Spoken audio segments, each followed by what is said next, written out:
Hello again, fight fans. Welcome to episode number 344 of the Neutral Corner Boxing Podcast. I am your host, Michael Montero, Fort Montero on Boxing. Check out this fresh, nice, sexy t-shirt I'm wearing, MOBT. If you guys want to get one, just hit me up and I can get you one. Episode 344, we're about midway through January. And as always, guys, I remind you, please make sure you subscribe. You click that notification bell, and if you can't catch the live video, it's all good. You can rewatch it anytime on my YouTube channel, or you can check out the audio pod on podcast platforms across the world. The fee for this show is non-monetary. All I ask is that you guys spread the word, all right? We're building a totally organic thing here. We do the Neutral Corner on Mondays, 5 p.m. Eastern, and that is my flagship. That's my podcast that I've been doing for a while. And we do the news and notes, we do the review, we do the preview, we do your phone calls. By the way, I fixed the phone call issue. Server's good. There was just some software stuff. I'm not even going to get into the technical stuff, but we've fixed that. So I can see you guys. If you're going to call in, I'll know. And we'll definitely get to a lot of calls today. All right. And then on Friday, sometimes we do the Friday wrap up, and that's a little more let it rip. We kind of just freestyle it and talk about what's going on. Sometimes we get all over the place with it, but we have some fun. All right. We definitely let it rip on that, on our Friday show. So anyway, let me get right into this, man. We got some news and notes that I'll cover. We got a couple different things, a couple different items, and then a quick review preview. And then if you guys call in, we'll get you on the phones. Okay. Just realized, man, my skin is really, really chapped over here. Well, I did spar a little bit this Saturday, so that would explain why I got this chapped ass skin here on my cheek. That's just part of the thing, just part of what happens, right? All right, real quick, a couple comments, guys. Jose got one right here up front that I want to address. He says, why are you no longer on the Ring ratings panel? The panel still includes people who aren't employed by Ring. So that's a great question, and let me just say, guys, I've been stringing you along for a while. I've been telling you that I've been working on something and I'm going to a new platform, and that is all very, very true. I'm sure you've noticed a lot of changes at Ring Magazine and even just at Golden Boy Promotions in general. There's been several people that have left the ring, right? Tom Gray, for one, a massive contributor. Tom Gray, he left. I left, and there are other contributors here in the United States and other parts of the world that have left recently. Also, I'm sure you saw where key matchmaker Eric Gomez left Golden Boy recently, right? And he's going to kind of go his own way and do his own thing. So there's been a real reshuffling at Golden Boy, and of course that affects Ring Magazine. They stopped printing the actual physical magazine, and there's just changes going on over in that world. For me, I left Ring late last year. I've been waiting to announce my next move, but I'll go ahead and let you guys know pretty much what I'm doing here. It's not 100% up and running just yet, but I'll let you guys know because it gets to Jose's question here. You guys know ProBox TV, right? Awesome new platform. Super, super cool concept. And these guys do like fight cards on Wednesdays. They do them, middle of the week. It's not always the same Saturday thing. And they have a complex that Gary Jonas, who owns ProBox, it's his outfit. It's his platform. They have a facility down there in Florida that they're still kind of building out, but they do the shows from down there, the fight cards from down there, and they're actually building out a sound stage, an actual studio where they can film shows, kind of like what I'm doing right here in my house. They're building that there. Anyway, I'm going to ProBox. That's the move. I'm going to ProBox TV, and we are ProBox is in the midst, and this is why I've been holding back telling you guys, but I've had so many of you ask, and it's 2023, and we're almost going to launch, so might as well put it out. ProBox is working on doing a news site, a boxing news site that will go along with the app. And if you subscribe to the app, you're going to get updates from our news site that are going to hit you on the app, where you can get articles and all that good stuff. But part of it is the site's going to be awesome because it's not going to be like every other boxing news site out there. I'm not going to get too much into it now. I'll wait till we have the official launch, which hopefully will be February 1st. It keeps getting delayed. We thought it would be the beginning of this year, but technical stuff, you know how it is, guys. But we're also going to have ratings. And we're going to do our ratings differently than everybody else. Instead of just having a 1 through 10 kind of a thing, you guys know a lot of these divisions, maybe there's a top 2 or 3, and then it's just kind of like take a pick between 4 and 10, right? And you can squabble and argue over the some of the ratings, the actual stacking of them. But some of these divisions, the waters are so muddied. We're going to group each division by like champions, contenders, and prospects. So you're going to get a breakdown there of like the group and how each division is whacked up. I think that's the proper way to do it in the 21st century, in the multi-belt era, when these divisions, there's no clear-cut king, most of them. When there is one, we'll name it. We'll call it out. But you guys know how it is, where a lot of these divisions, there's a bunch of different title holders. Then there's a second group of contenders, guys that are like right there in the mix. And then there's a group of prospects. And that's how we're going to kind of whack things up. So I think you guys are going to enjoy the news site. And once that has launched, I'll be doing, interviews and stuff like that with fighters here. And then we may have, the TNC recap will be posted on the site like I was doing at Ring. And then I'll be doing a lot of editorials where I just shoot from the hip and just give my opinions. And the cool thing is on that platform, ProBox TV, I'm going to get to speak my fucking mind. So I'm really looking forward to it because they're not interested in playing politics and kissing ass. We're just doing boxing. So I'm going to get to say what I feel in my editorials. And I think you guys are going to enjoy my articles over there. So, and then there's all sorts of possibilities, of course, down the line with TNC moving to ProBox and all this different stuff that can happen. Me being part of the platform, there's a lot of room for growth.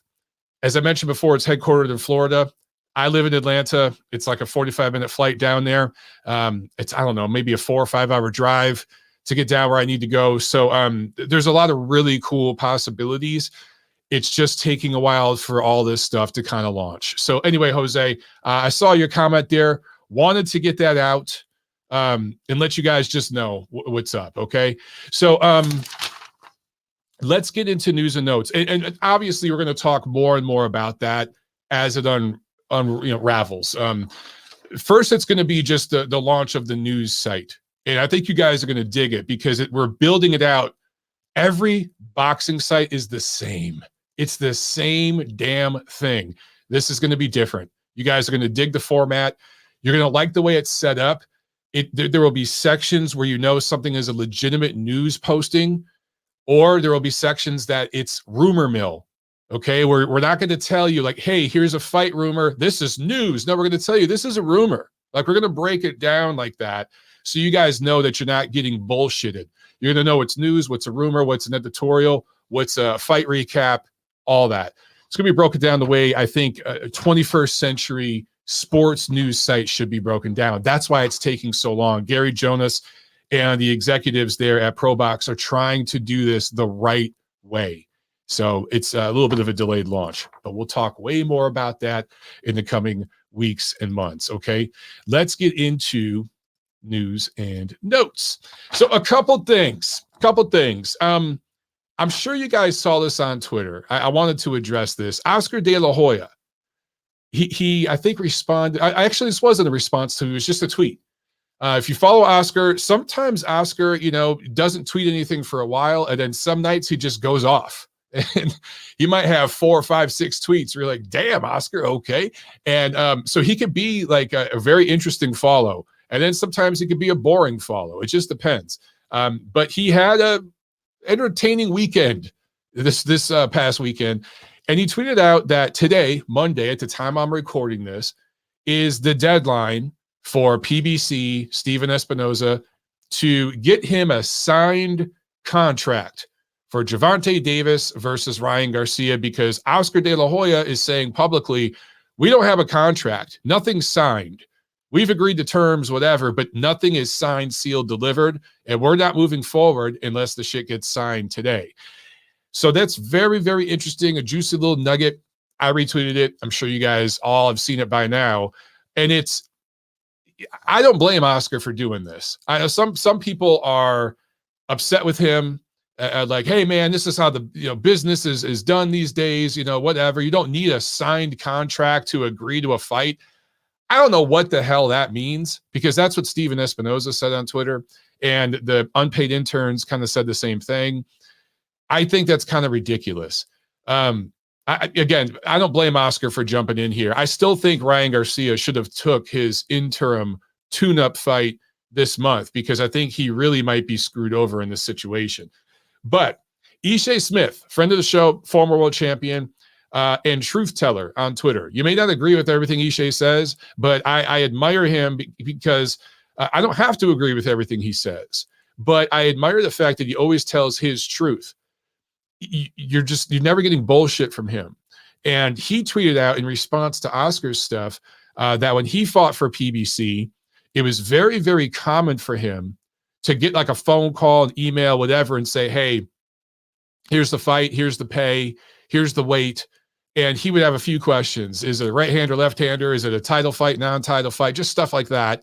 They'd work out a couple of details like that, and they wouldn't sign a contract. And he'd go into camp and train, and he said he would literally sign the contract for the fight at the weigh-in. Now, that is the way the business is done in some circles. But I can tell you this, not every promoter does that. There are a lot of promoters in this business that sign the dotted line, cross the T's, dot the I's way before the damn weigh-in, because they're putting their money on the line. And I understand why PBC, it's just the way they want to do business, I guess, because so much can change in this game. And, the fights can be canceled at the last minute and all this good stuff. But, man, a fight of that magnitude, and I get that Gervonta Davis and Ryan Garcia are not very proven fighters. They're certainly not veterans, although you could say Davis is a veteran in terms of the length of his career. But in terms of experience, against high-level opponents, he's not.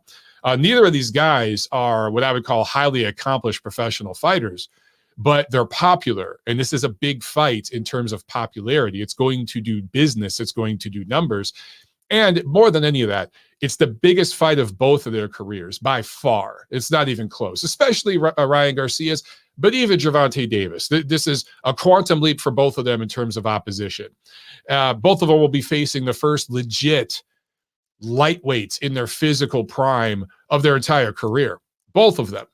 So a fight of that scale, you should have the damn contract signed. If you're going to announce it and you're going to leak to your media boy, you're going to give sources a little nugget to post on ESPN to see if you guys can get people riled up and talking on Twitter and start promoting the fight.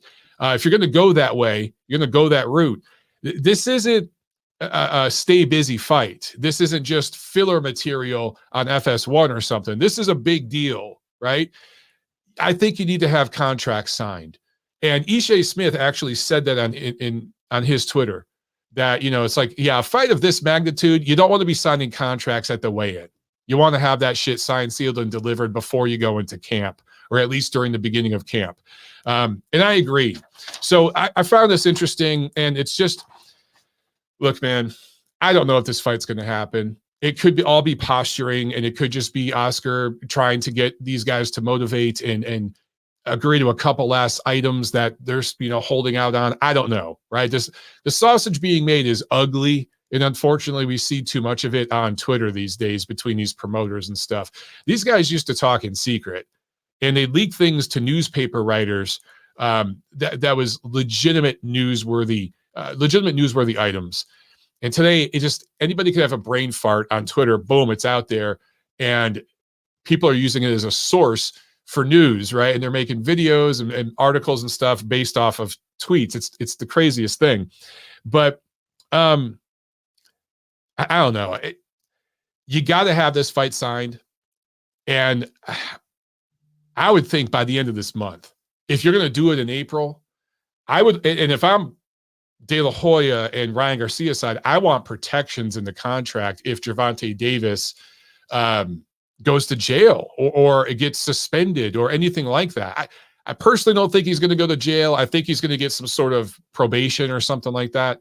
But regardless, I'd want to be protected. I'd want that written into a contract, and I'd want it to be signed to where I am legally protected.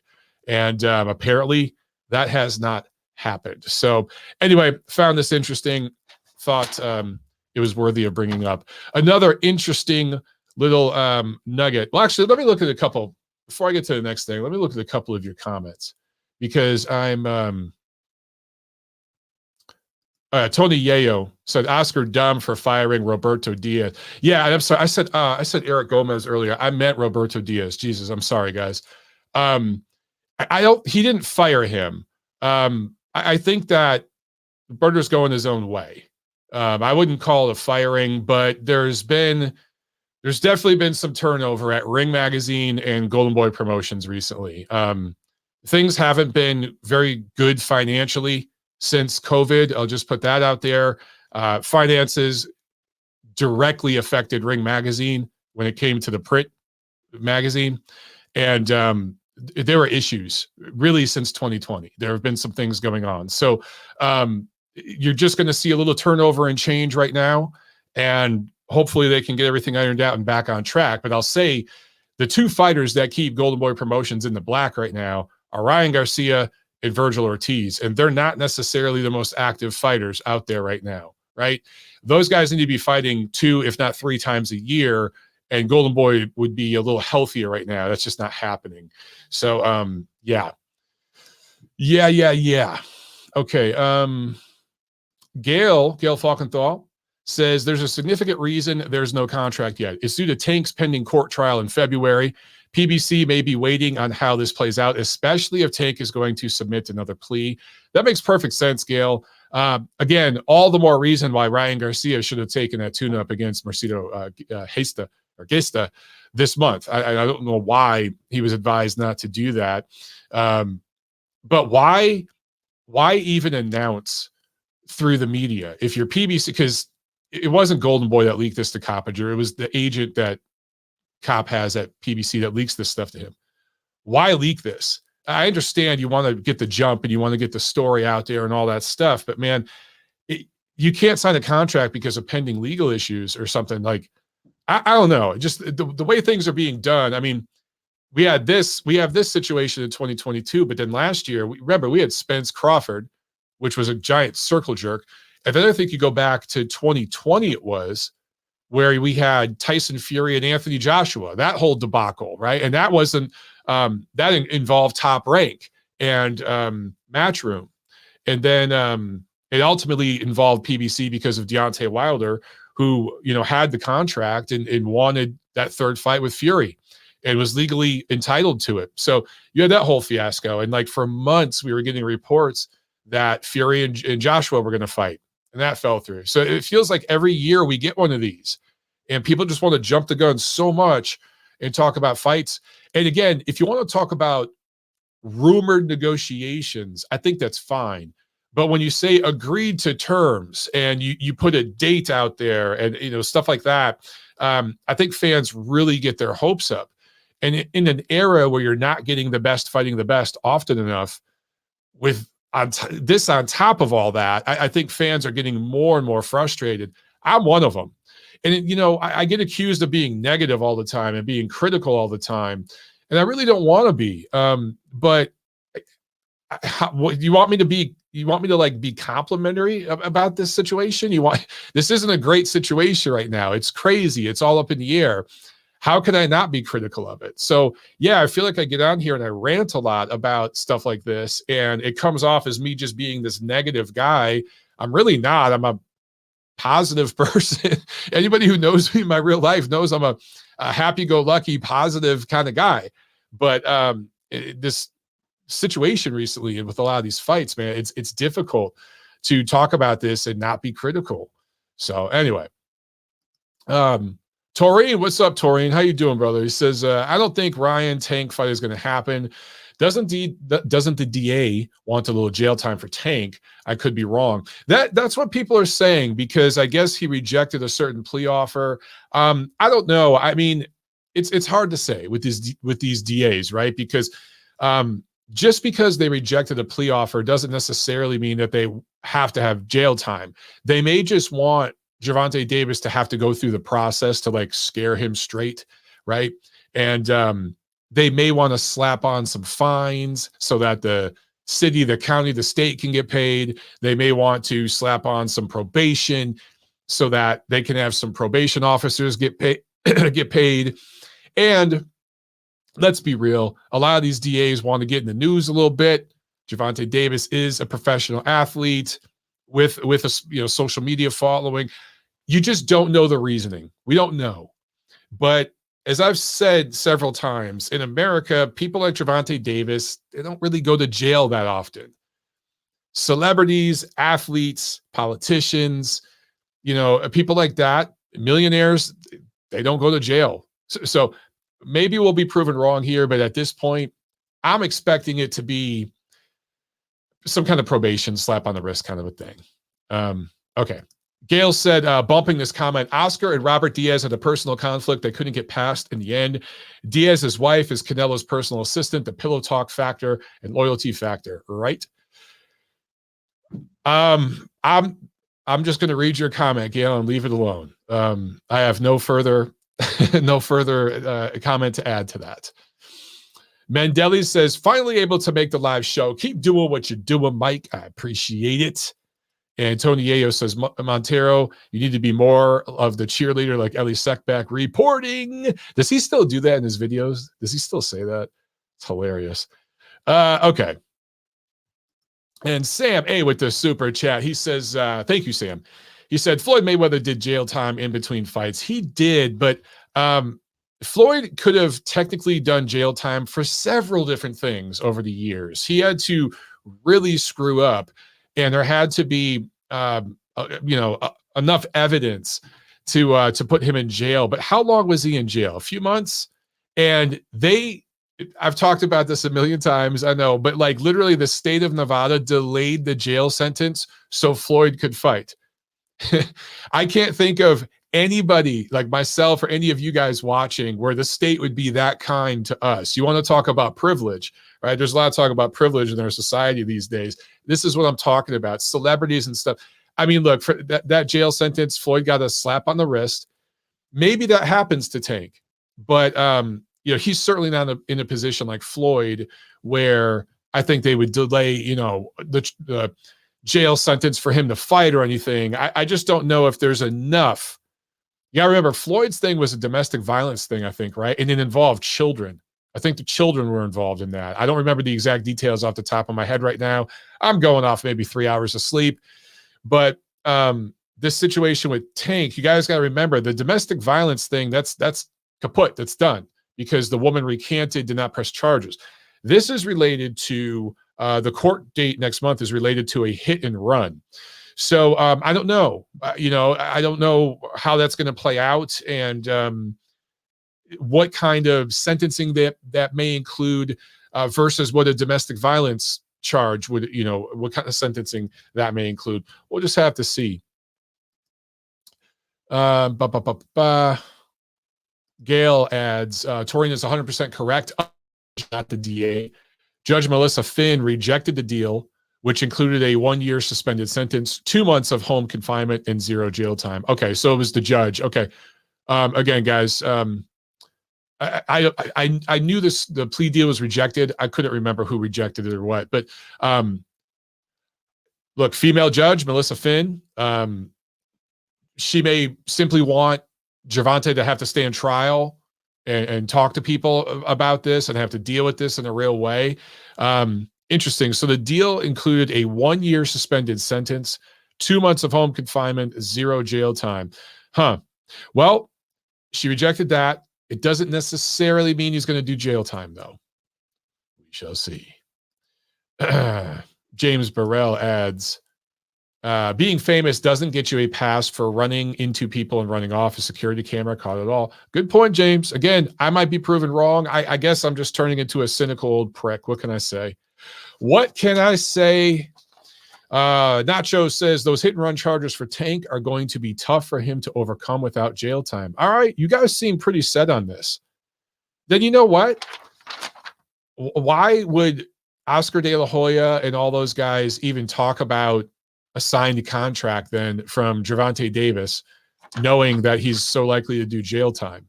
To me, that's all just posturing. Dude, move forward and make another fight for Ryan Garcia. Get off of Twitter. That would be my advice to Oscar De La Hoya. Just move forward. All right, next item. I thought this was interesting. I saw an article. I can't remember the site. There was actually a couple sites that reported about this, I should say. DAZN, the streaming platform, global. Okay, I'm not talking about DAZN America or DAZN UK. I'm talking about global DAZN.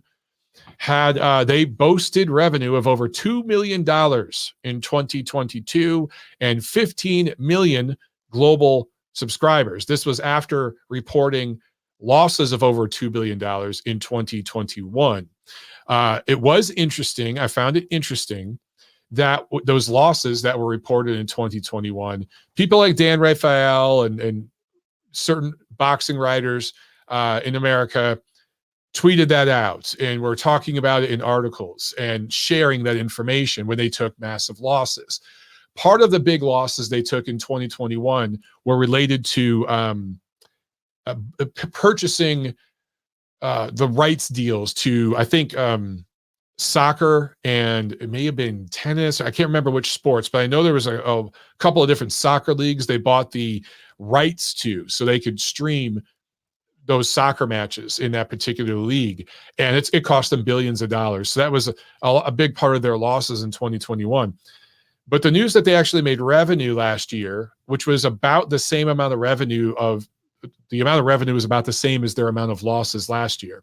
Or now it's last year. Sorry. I keep forgetting it's 2023. I haven't seen a lot of tweets about this. I haven't seen a lot of the same articles from the same guys that were reporting about the losses. I do find that interesting. Now, to do this, okay, DAZN had to start charging more. They've doubled fees for a lot of subscribers, not just in America, where primarily people are subscribing for boxing.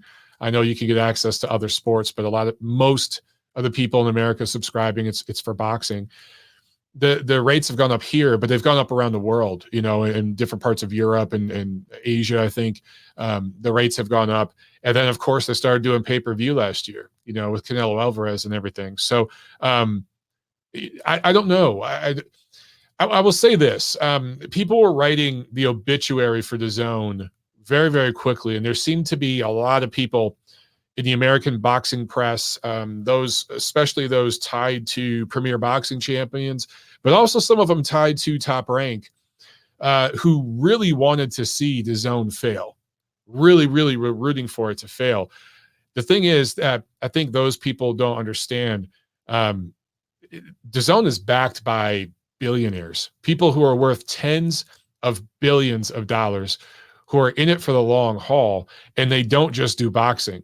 Globally, boxing is a smaller part of what they do.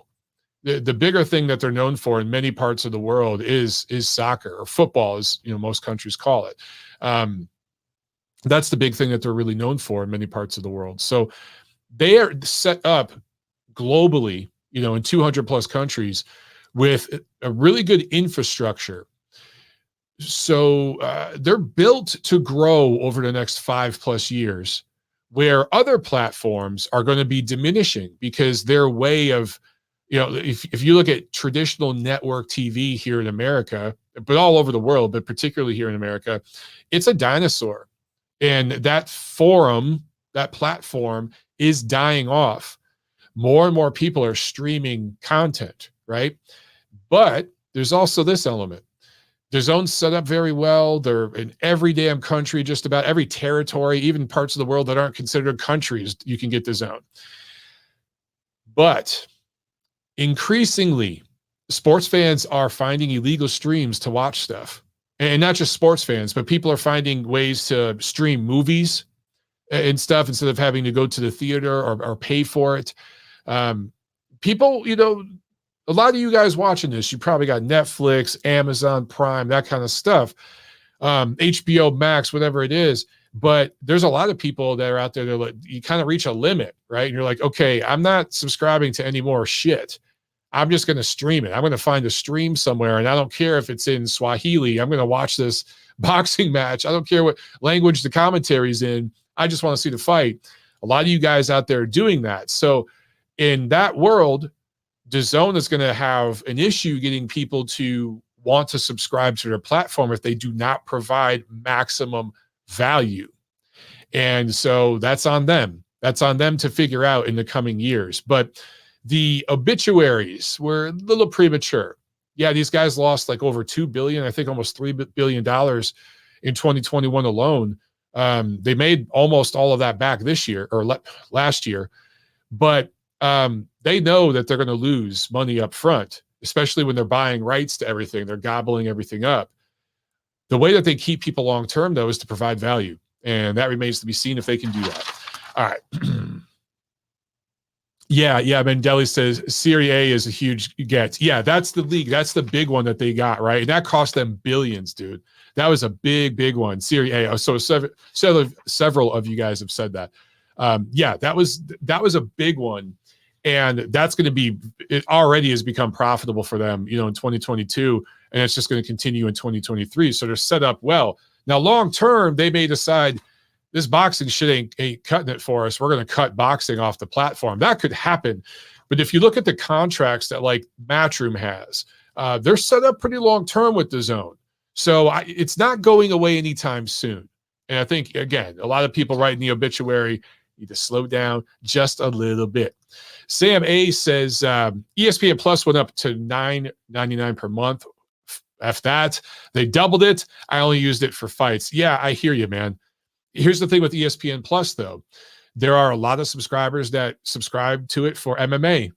And you can get all the 30 for 30s on there and all that kind of stuff. So there's people that subscribe to it for different reasons.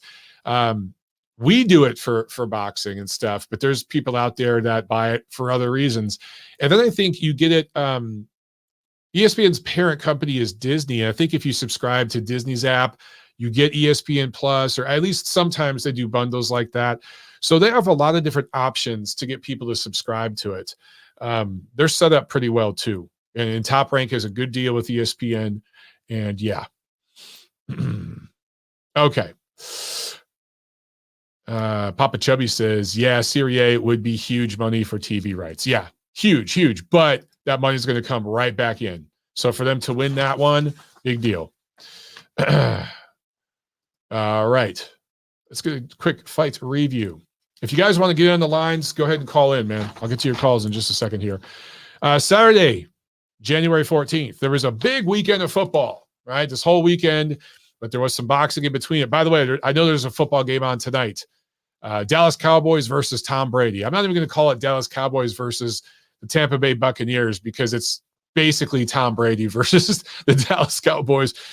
Can Tom Brady's old ass will his team to victory one more time? I don't know. They limped into the playoffs. You got to favor the Cowboys tonight.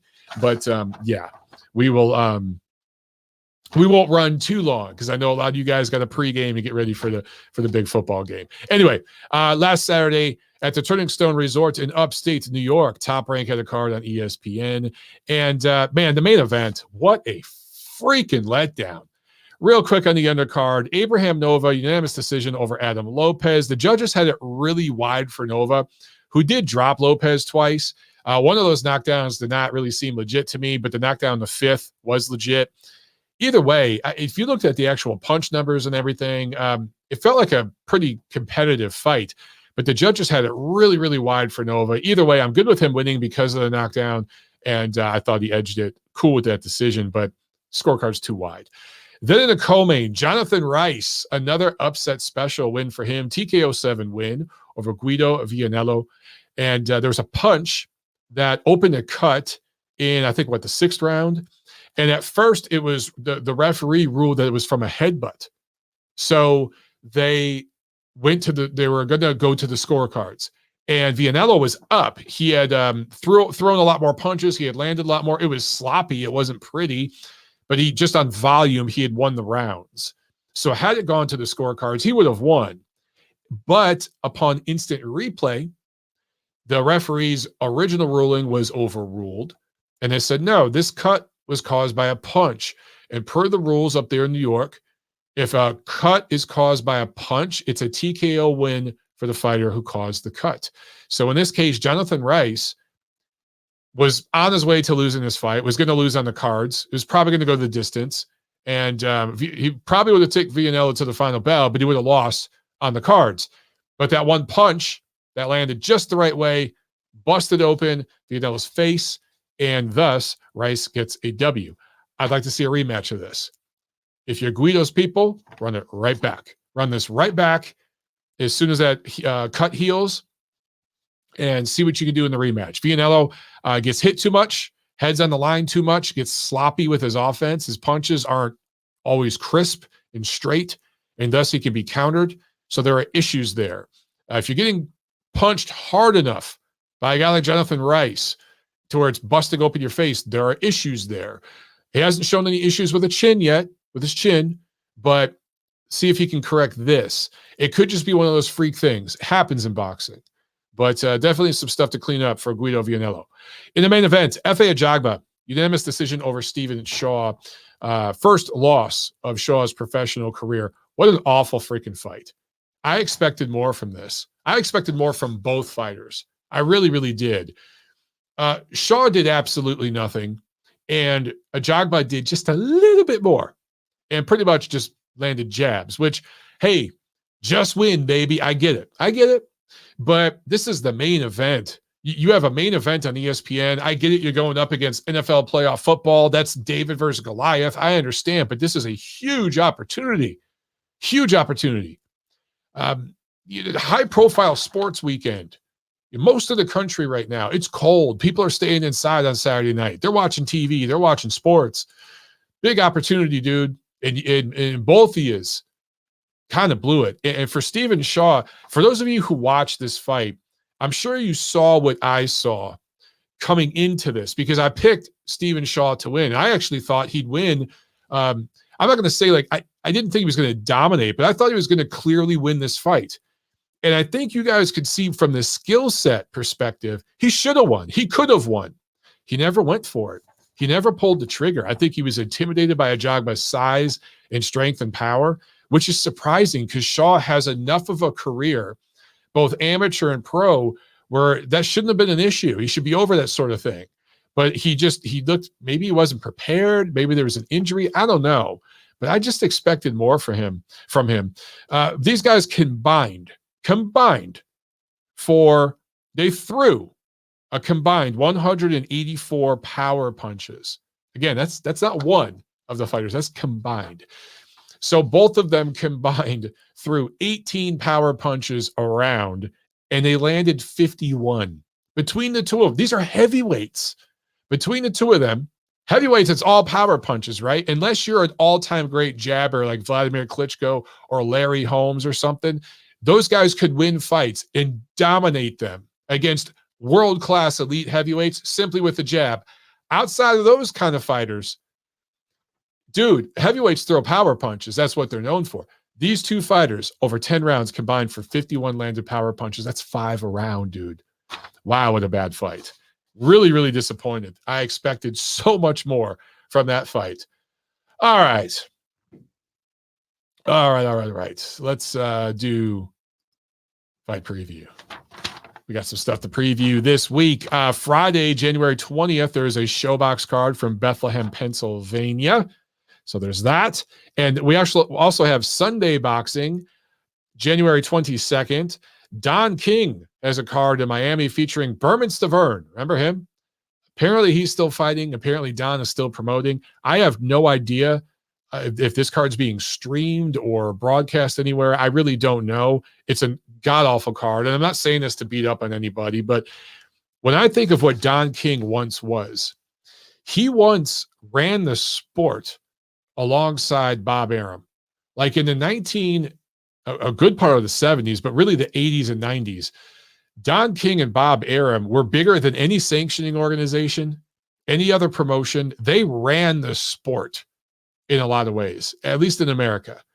And Don King is now doing shows that are club level type of shows that I go to here in Atlanta. That, no disrespect, but a club show is a club show, right? You expect to see club level fighters. You may get a couple of interesting prospects or maybe a former champion who's now a faded veteran like a Berman Stavern. It's a club show.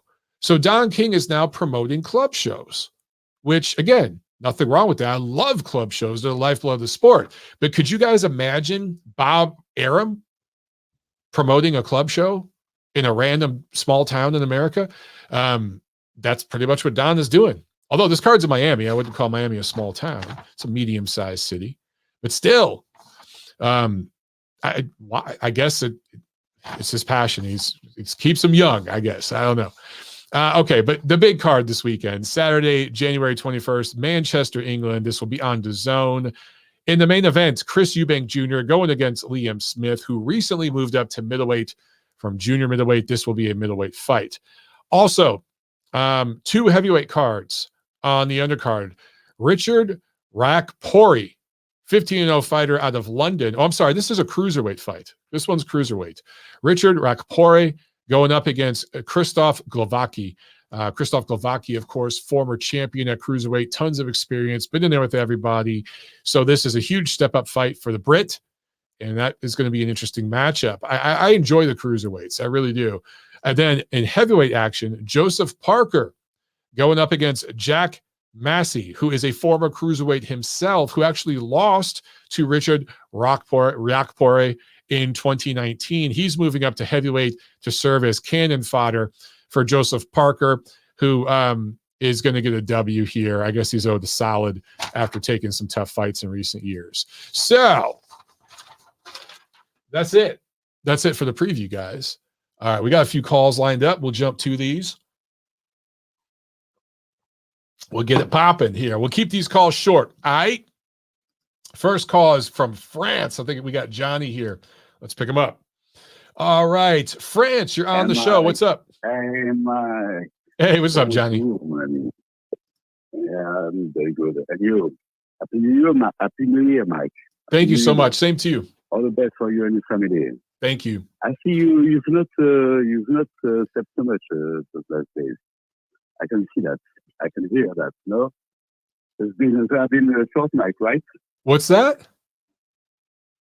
Short night for you, right? Short night, yeah. Very short nights. Every night's a short night. Yeah. The night and the day just kind of blends together. Yeah. Everything's going all right for you, Mike? Everything's okay for you? Everything's going. Yeah, I mean it's a bit better. It's tough, but things are a little better with my daughter. She's eating a little better. But things are difficult with my mother, and it's just going to be a tough run for a while for my family. So it is what it is, but we're hanging in there. We're doing okay. Yeah, I'm sure you do. Yeah, you're doing a great job there. It's such a pleasure to have you back, on the show, and I think everybody in the MOB family is right behind you. Everybody thinks of you all the time. Thank you so much. So thank you so much for providing us with this platform, and all our thoughts are going with you at that moment. Really, thank you. Really, Mike. Just a few, just a quick call. I just wanted. I've not seen. Have you mentioned the Chris Eubank fight? Chris Eubank fighting in London this Saturday against Liam Smith, DC Smith. Have you mentioned the fight?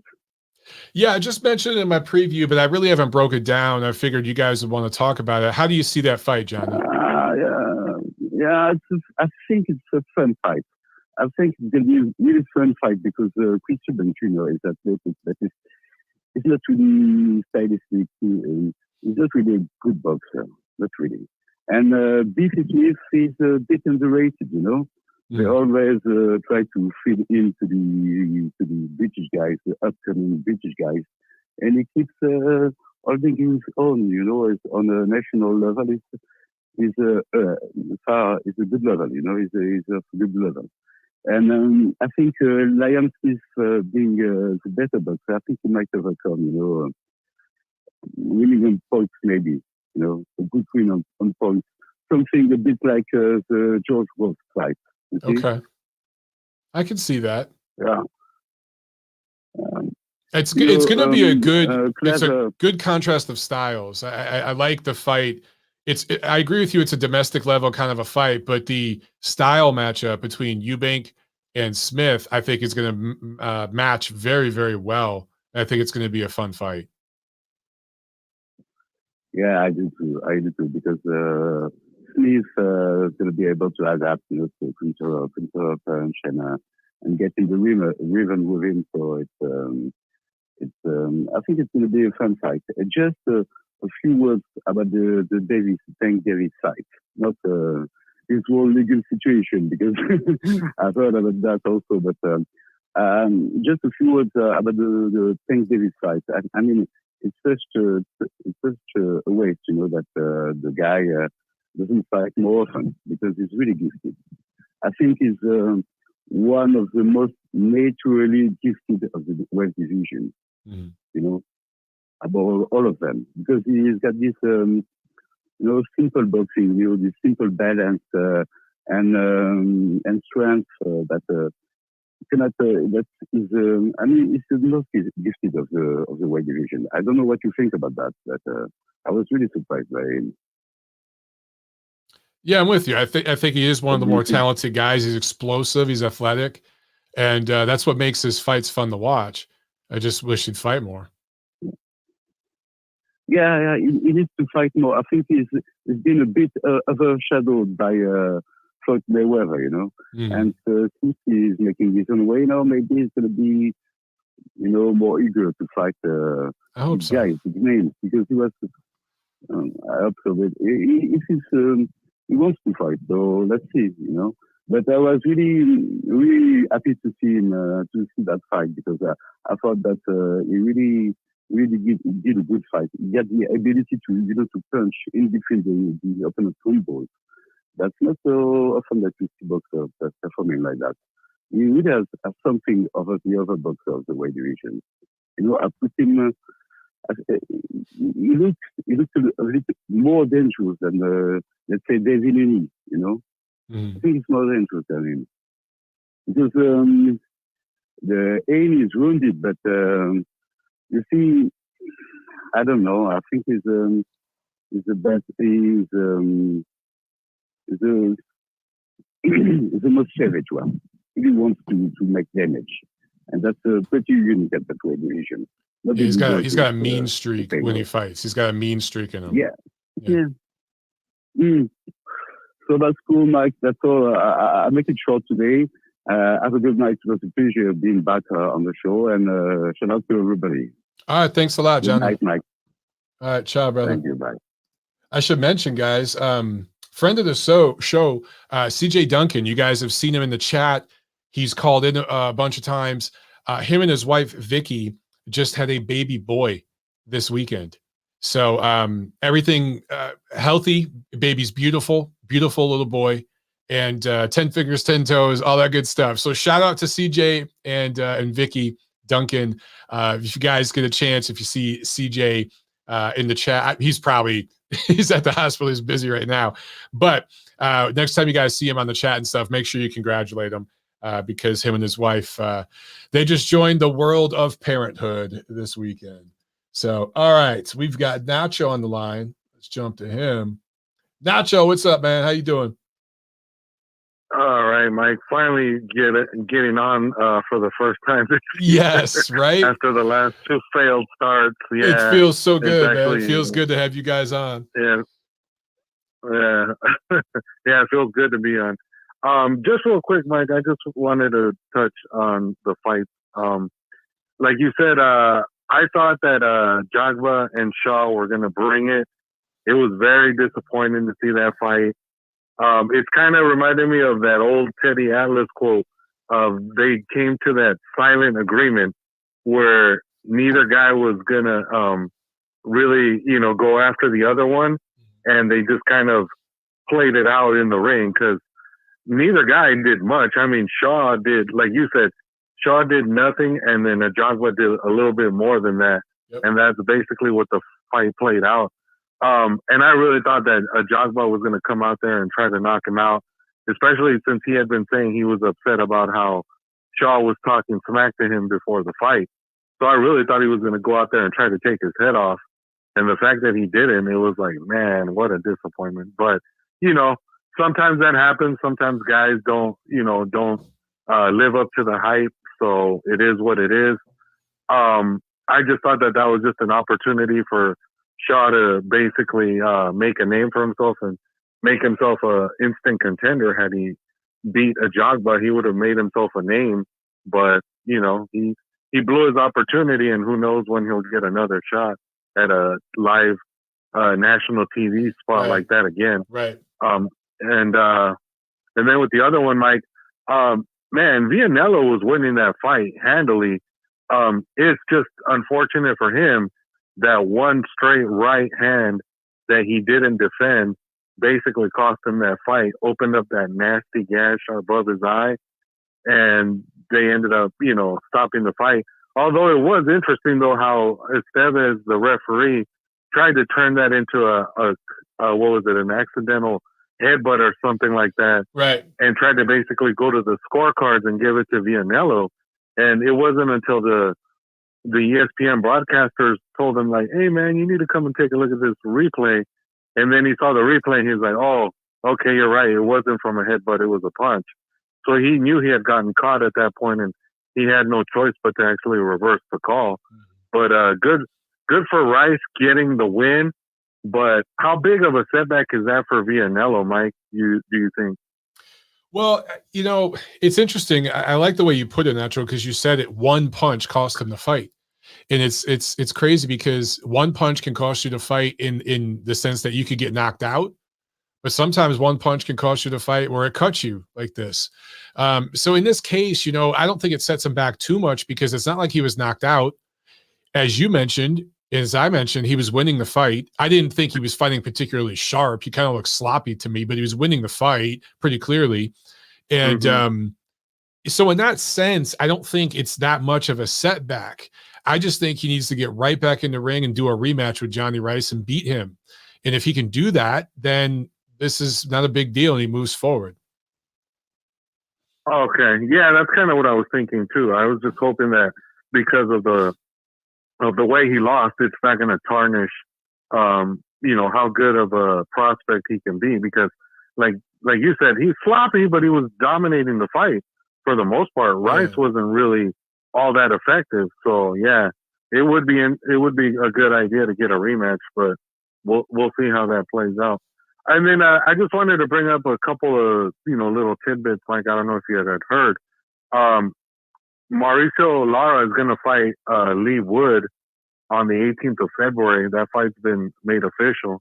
What do you think about that? I like that one. I know. Well, what happened with what happened with Leo Santa Cruz and that whole thing? So finally, what happened was they gave them another quote unquote window to negotiate the fight between Santa Cruz and Wood. And I think the PBC just figured out, yeah, we're not going to fight this guy, so let's just give up the belt. And that's what happened. They finally gave up the belt, and Wood got the full belt. Yeah. But they literally just dragged their feet the whole fucking time. That's what I was just about to say, dude. That he was going to fight Santa Cruz. Yeah, but how fucking long did they drag that and drag boxing fans along? I hate, like, I sound like I'm being critical of PBC on every show, dude. And I understand why some people think I'm like a PBC hater. I promise I'm not. But they do shit like this all the time. Like, every promotion does their dirt, right? But there's one in particular that does this stuff all the time. Every episode, we have some kind of comment like this. Dude, they were dragging that along for how long, Nacho? And the WBA... So probably close. Yeah, go ahead. So probably close to a year. Yeah. Probably close to a year. Just to walk away from it. Just to basically say, never mind, we're not going to fight this guy. Jesus. Like, yeah, it's ridiculous. But like you said, Mike, you got to call out the facts for what they are, whether you come across as a hater or not, Yeah. It is what it is. But, people are going to comment no matter what, But I'm glad that Wood finally got the belt in full, and we're not going to have to deal with this whole, maybe Santa Cruz will fight him bullshit anymore. Because we knew that wasn't going to happen. They were just dragging their feet. And then the other one, Mike, was, like you said, I don't want to say like sources or none of that shit, but I read that Top Rank is trying to make that fight between Michael Conlon and El Venado Lopez for either April or May. That's a good fight. Where? It sounds like it's going to be probably on Conlon's turf. Okay. It doesn't sound like it's going to be here in the U.S. That atmosphere, that's going to be fun. Yeah. So I like that fight. I like both of those fights. I'm glad one of them's made, and I hope the second one gets made as well. I really hope that they make that fight, because they both fights have a chance to be really entertaining for sure. Well, and then just real quick, Mike, I heard you. Oh, sorry. I heard you mention that that sad Don King card. I had read that it's supposed to be Saturday night. Did they push it back to Sunday? The report I got said Sunday, but let me look it up. Let me see. I'm actually going to let's pull up Don King's site, because his site is so hilarious. Let me pull up. I'm going to share my screen, man, because Don's site, man, it looks like it's from the 90s, bro. Here we go. All right, no, guys. I'm sure, yeah. Let's scroll and find out what's going on with this. We've got the Clash of the Champions. Let Freedom Ring. That's what he's naming this card. It's not. Yeah, it says check out the promo for upcoming event Don King's Clash of Champions. Let Freedom Ring promo live from Miami, Florida, January 21, which is Sunday. So it has it right there on the site. Saturday, Mike. Oh wait, Jesus, I'm losing my mind, Nacho. Thank you for correcting me. Yeah, guys, I'm so sorry. I feel like every week I keep making mistakes, and so I'm just so tired. Please, it will get better. I promise. Give me a couple more months. But yes, you're absolutely right. That is Saturday. Thank you for correcting me. Jeez. Oh, okay. Yeah, I was kind of confused. I was like, I didn't see the boxing scene thing say it was Sunday. I thought it was Saturday the 21st. Okay, so it is on Saturday. All right. Glad we got that cleared up. Thank you so much. Sure. Because I would have kept tweeting it and everything about it being Sunday. So, half the show I said it was Sunday, but at least we got it corrected an hour in. Thank you, Nacho. At least your brain is working today. And then just on the fight this weekend, Mike, I like you said, I think Joseph Parker is being given a kind of a stay busy, easy win against that guy he's fighting. So he should win that fight. And then the cruiserweight fight, I think the British, what was his name? Riak? It is Richard Rakpore. His name is Riakporhe. Rakpore. I don't know. Yeah, him. I him. think he should be him. I can't even say it. I think he should be Glowacki, because I think Glowacki's kind of past it at this point. I think he's just been kind of hanging on ever since the Super 6 tournament, where that was probably where he was at his peak, but he hasn't really been that good of a fighter since then. So I think Rackful should win that fight. Mm-hmm. And then the main event, I think that's going to be an interesting fight. I think Liam Smith is being kind of counted out a little bit, because a lot of people just assume that Eubank is the better fighter. But I think Liam Smith's been tough.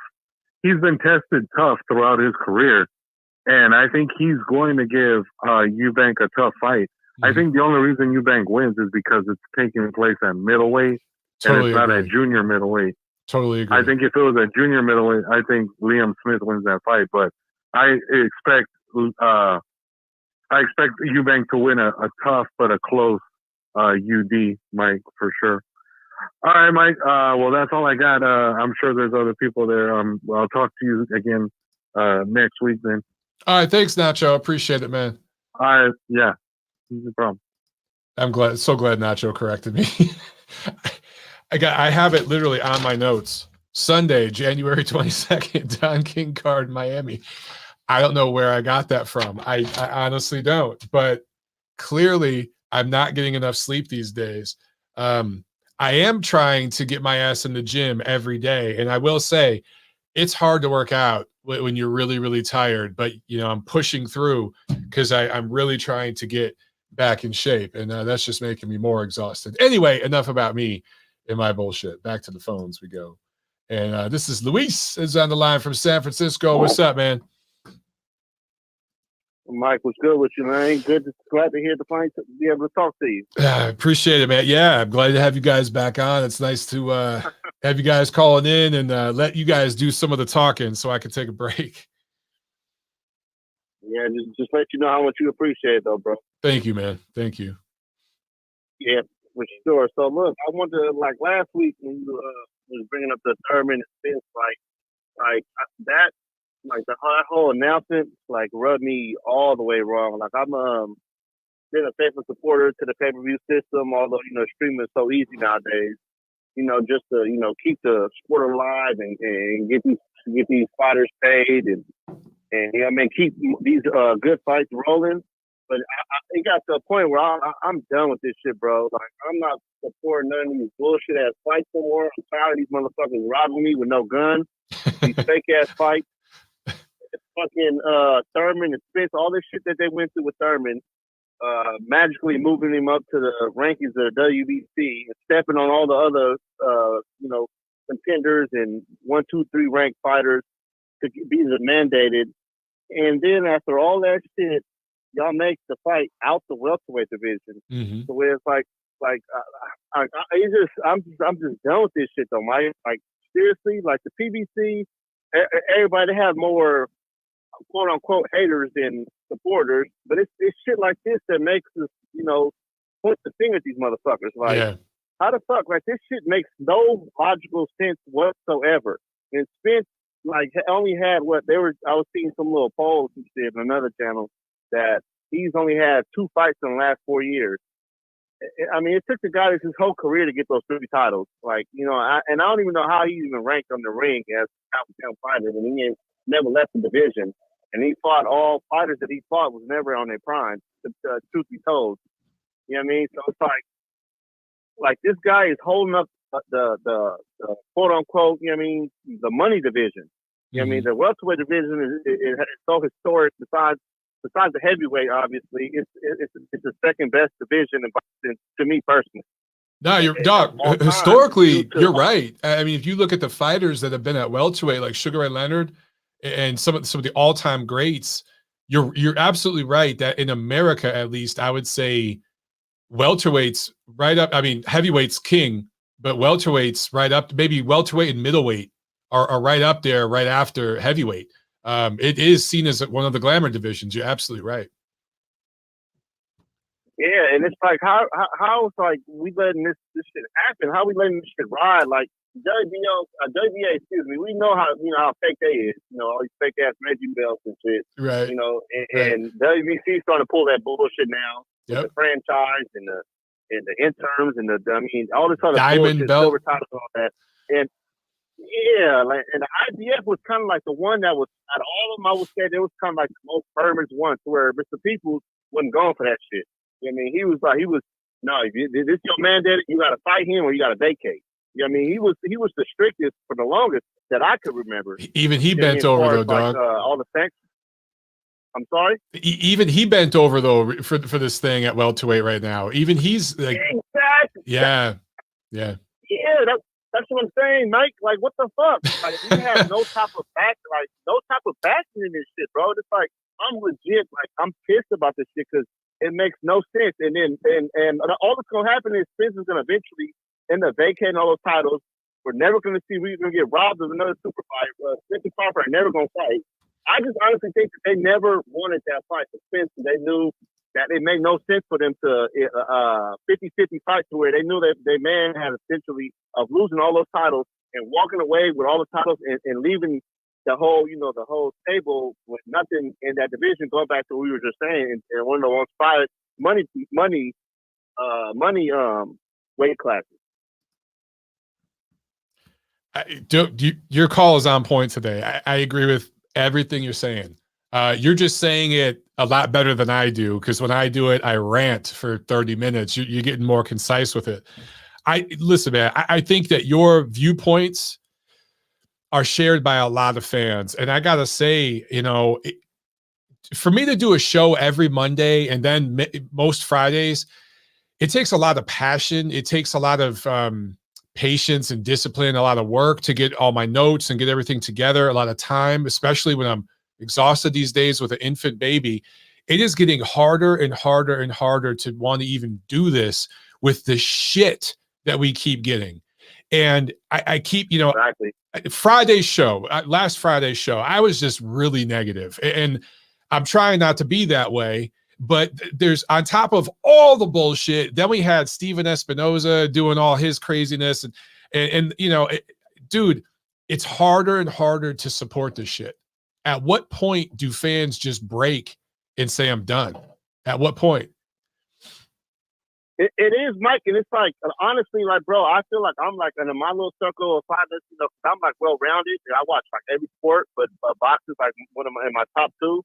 And I'm the one pressing, like, oh, you got to watch this fight. Y'all got to watch this fight. Let's just get together. Let's beat up. It's a fight party. But now it's like, I'm the one like, man, fuck that shit. Let's just stream it. I'm just streaming on my own, on my phone. And kick back in my bed. I got my bathroom right there. Order me. You know what I mean? Like, I'm getting away from that shit. I mean, I also am getting older, but it's like, it's no motivation there with all this bullshit. Yeah. And going to Tank, leading to my next topic real quick, I'm going to get off. I mean, got a lot of people want to talk to you. But real quick, like the whole Davis shit, I feel that he never wanted that Garcia fight. I honestly think that he only used that fight as leverage for the court system. As far as, if you remember when they were in April, this was fucking damn near November, December of last year, using it like, oh yeah, we're going to fight in April. But your court case is in February. Not saying that you're going to go to jail, but I feel like he was honestly using that shit for the court system so he could, play the pity role or the I'm sorry, or I got a fight coming up, just house arrest me, or you do community service, some bullshit, so where he wouldn't get like hit with the book. But this hit and run shit, it's not no joke, dude. It's not no fucking joke. So I honestly think that he really didn't give a fuck about the Garcia fight. He never was really into it. He really only like invested any type of life in it to help him. You know what I'm saying? Yeah. Hey, you might be absolutely right, man. I don't know what to believe at this point. My thing is, in life, I look at track records. It's like a politician that gets up and changes their damn tune. Whatever way the polls are going, they're going to change their opinion, right? They're all fake and phony. I look at the track record of the politician, right? So in this case, I look at the track record of this particular promotion, this particular fighter, and his handlers, and I'm like, yeah, I don't think this shit's happening. That's just what I'm looking at. I don't, Mike. And it's at this point, we're not getting no super fights. We have no fight to look forward to. Hopefully, Usyk and Fury is the last one that might potentially ain't got no dagger in it yet. But as far as this Spencer Crawford, I'm done with that shit. That shit ain't happening. Fucking Garcia,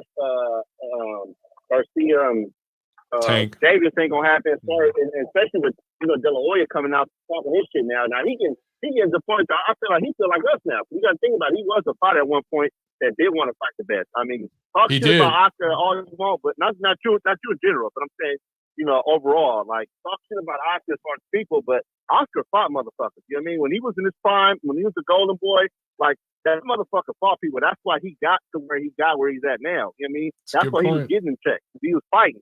I kind of feel like he's kind of like, you know what I mean, man? Fuck this shit. You know what I mean? Y'all bullshit me. I'm a promoter. I was a fighter. I know how this shit works. I know how to read between the lines. So I don't think we're getting that shit now. So I honestly, as a 2023 January, what's today? January 19th, 18th. I don't even 16. know what that is. January 16th. We don't have nothing to look forward to. Bro, we have nothing to look forward to, Mike. Nothing. No fucking super fight to look forward to. I know. I'll let you go, Mike, because I'm getting hot thinking about this shit. I'm going to listen to the show, and I'm keeping supporting you, brother. I love the content. Keep it coming, bro. Appreciate it, brother. Thanks a lot, man. Hey, I'm glad Luis did the talking for me today. Luis did the ranting for me today. But I honestly think there's a lot of you guys out there that share this point of view, and maybe that's why you enjoy my show. And look, I'm sorry sometimes I come off being negative, but it's difficult when, and I promise you, I'm not trying to be the get off my lawn guy, right? I'm not trying to be that dude. Because I understand that like every generation of sports fans looks back at, or looks at their generation growing up as the peak generation of their sport, right? And I'm not that guy. I'm not being that guy. I'm not saying back in my day, fighters fought the best, and today you young people don't know. I'm not being that dude. I understand that the business changes.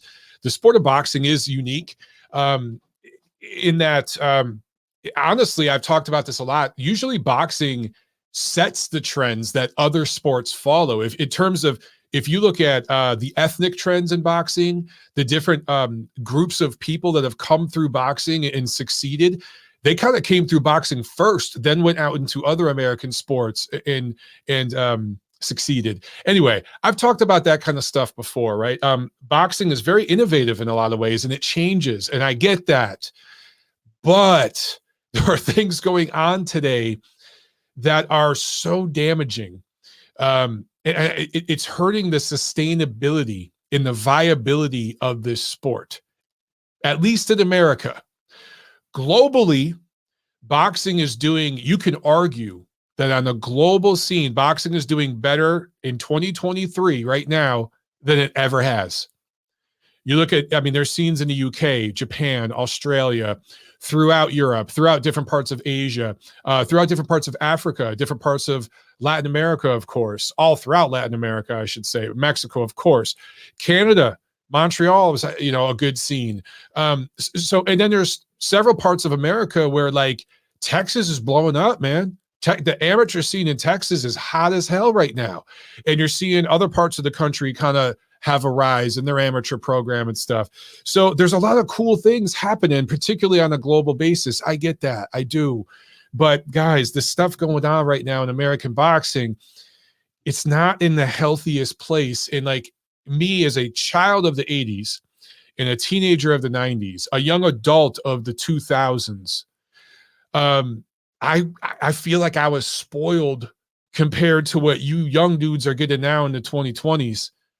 Even what you guys got in the 2010s, there wasn't a whole lot to scream about, but we still had, I think of like the heat for Canelo Golovkin. There was real buildup, and that had a super fight feel. To me, it reminded me of the same feelings we had for De La Hoya Trinidad in fights like that. It even reminded me when I was really, really young of like Hagler Hearns and like the feelings we had going into those kinds of fights. It really had that feel, right? But since that point, what have we had in this sport that is on that level? And don't tell me Fury Wilder, because to me, it wasn't on that scale. I think the rematch was heated and a lot of people wanted to see it, and it was close. It trended, right? But it just wasn't on that scale. So it's tough. Anyway, I'm gonna stop. I'm not gonna rant. Not gonna do it. Not gonna do it today. Super chat from Tori, and thank you so much. He says, why isn't the cruiserweight division pushed here in the United States like the rest of the world? There's a few different reasons, brother, but primarily, I think because it's a division that American fighters have not dominated. And American sports fans like to watch American athletes do well. American sports fans are very ethnocentric. And it's part of the reason why soccer isn't beloved here. Or like, you know, there's plenty of other sports I can point to where a lot of the top performers are non-American, right? Or they're not 250 pounds and 6'6", right? Like American sports fans are size queens and they're ethnocentric for the most part. So, yeah, the cruiserweight division, if you look at the best champions for the most part, British dudes like David Hay, you know, and some other guys from the UK, a lot of guys from Europe.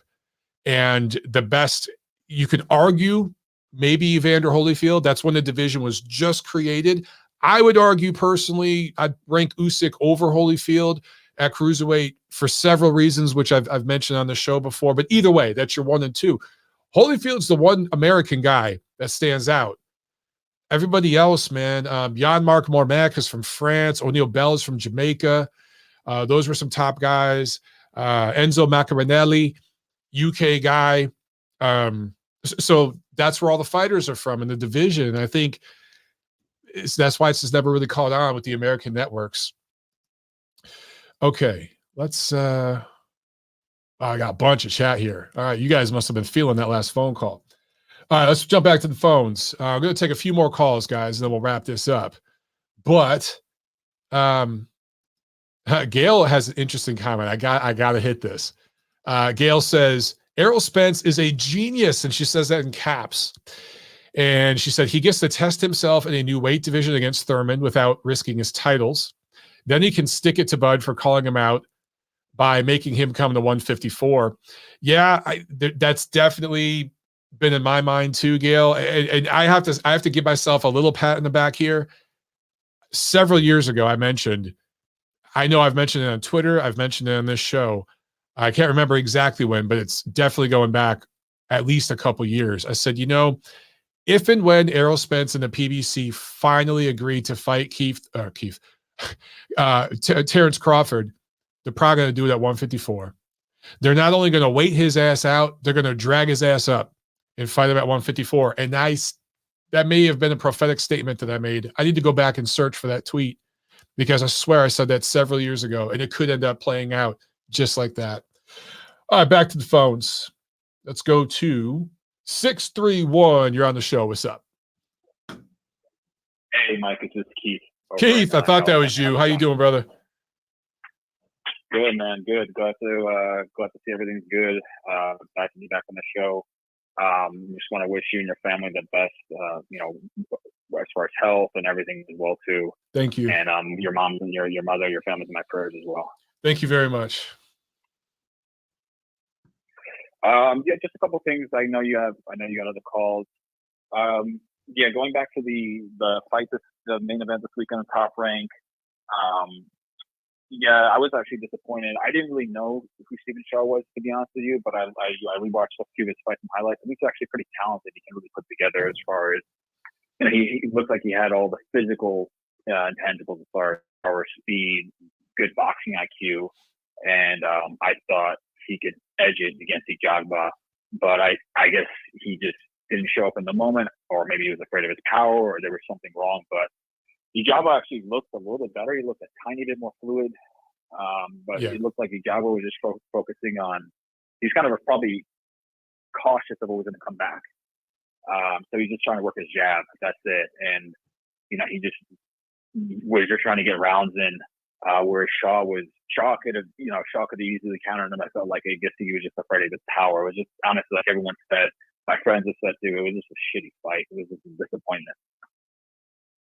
Yeah, I was really disappointed in that because I clicked off. Yeah, I'll admit, dude, I was way more excited for here again. I'm going to sound like I'm not the best boxing fan, but I was way more excited for the NFL games this weekend. And I clicked off of the. It sounds bad, right? A guy like me doing a show, I should have, boxing show, I shouldn't be saying that, but I found myself feeling that way recently. This wasn't the first weekend I felt like that. And but I clicked off of that to watch the Top Rank show, and that main event, I was so pissed. I'm like, dude, this sucks. I'm going to click back on the football. I was disappointed with Shaw because I said on my show last week, I thought he was going to win, and the betting line immediately moved after I released my show. And I'm not saying I did that alone, but I know that there was myself and several other people that stuck our necks out and said we thought Shaw was going to win, and we were made to look really foolish. Won't be the last time, but it's just disappointing, bro.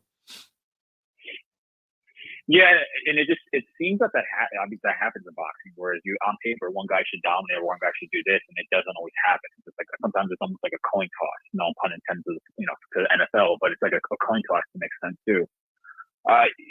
Regards to the co-main event or the Rice Vianello fight, I think obviously that was like kind of not a free punch, but it was it altered the fight. Like you said, was winning the fight, nothing crazy, but he was just a busier fighter, a little sloppy at times, and he was just putting in work. Whereas Johnny Rice looked like he was out of shape, conserving his energy. It looked like he was actually a lot of fried rice going to that fight. It was last minute. I was actually I worked with Johnny Rice in the past. I helped him with a little bit of marketing like 5 or 6 years ago. I was actually happy. He's actually a really nice guy. From what from meeting him and talking to him, he's cool. Being half Italian, I wanted Vianello to win too as well. I think Vianello needs to get a different trainer. Probably should get an American trainer. and just work on a few things, work on fighting on the inside more, and work on burying his attack. If he just comes in and out, and he's going to get timed like he did with that right hand, and that's going to be an issue. And the punch might not have been significant as far as hurting him, knocking him out, but he's got to take some time to obviously rest, because that was a nasty ass cut. That was bad, like just the way it was. Mm-hmm. Yeah, I completely agree. And I kind of. Sorry, go ahead. Yeah, I'm sorry. Go. I was going to transition to the last topic. What were you going to say? I was just going to say, that one punch, he zigged when he should have zagged, and that cut, who knows, it could come back to haunt him later in another fight. It's like, as you said, it was in a bad spot. It was a bad cut. Yeah, and it's just funny how the angle that Richie Estevez took, and looking at it, he's corrupt, or he's being biased, but also looking at the angle that he saw in the replay, the angle at which he saw the punch, I could see why he didn't see the cut maybe causing it, because he was kind of off to like the left hand side, and he wasn't in a prime position. He wasn't basically facing Vianello. He was off to the side, so he probably on the other side of the eye. He probably didn't see that cut happen. But props to Verona.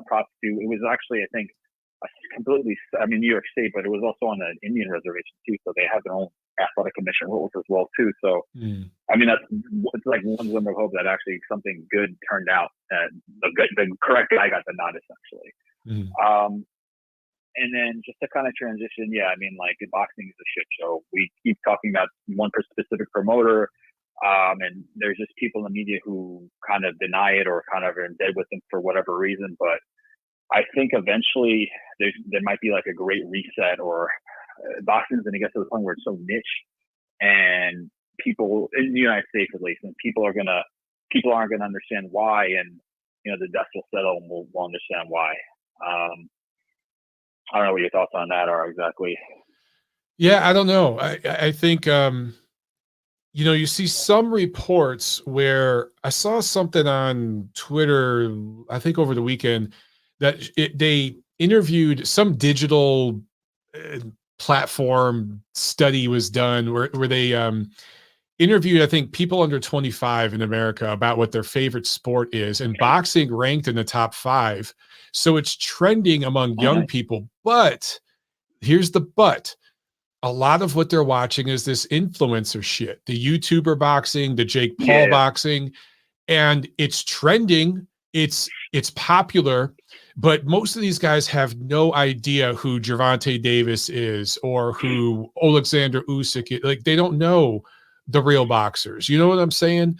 So there's some positive stuff happening, but it's concerning because I don't know how the true boxing industry can tap into that and make it viable for real boxers.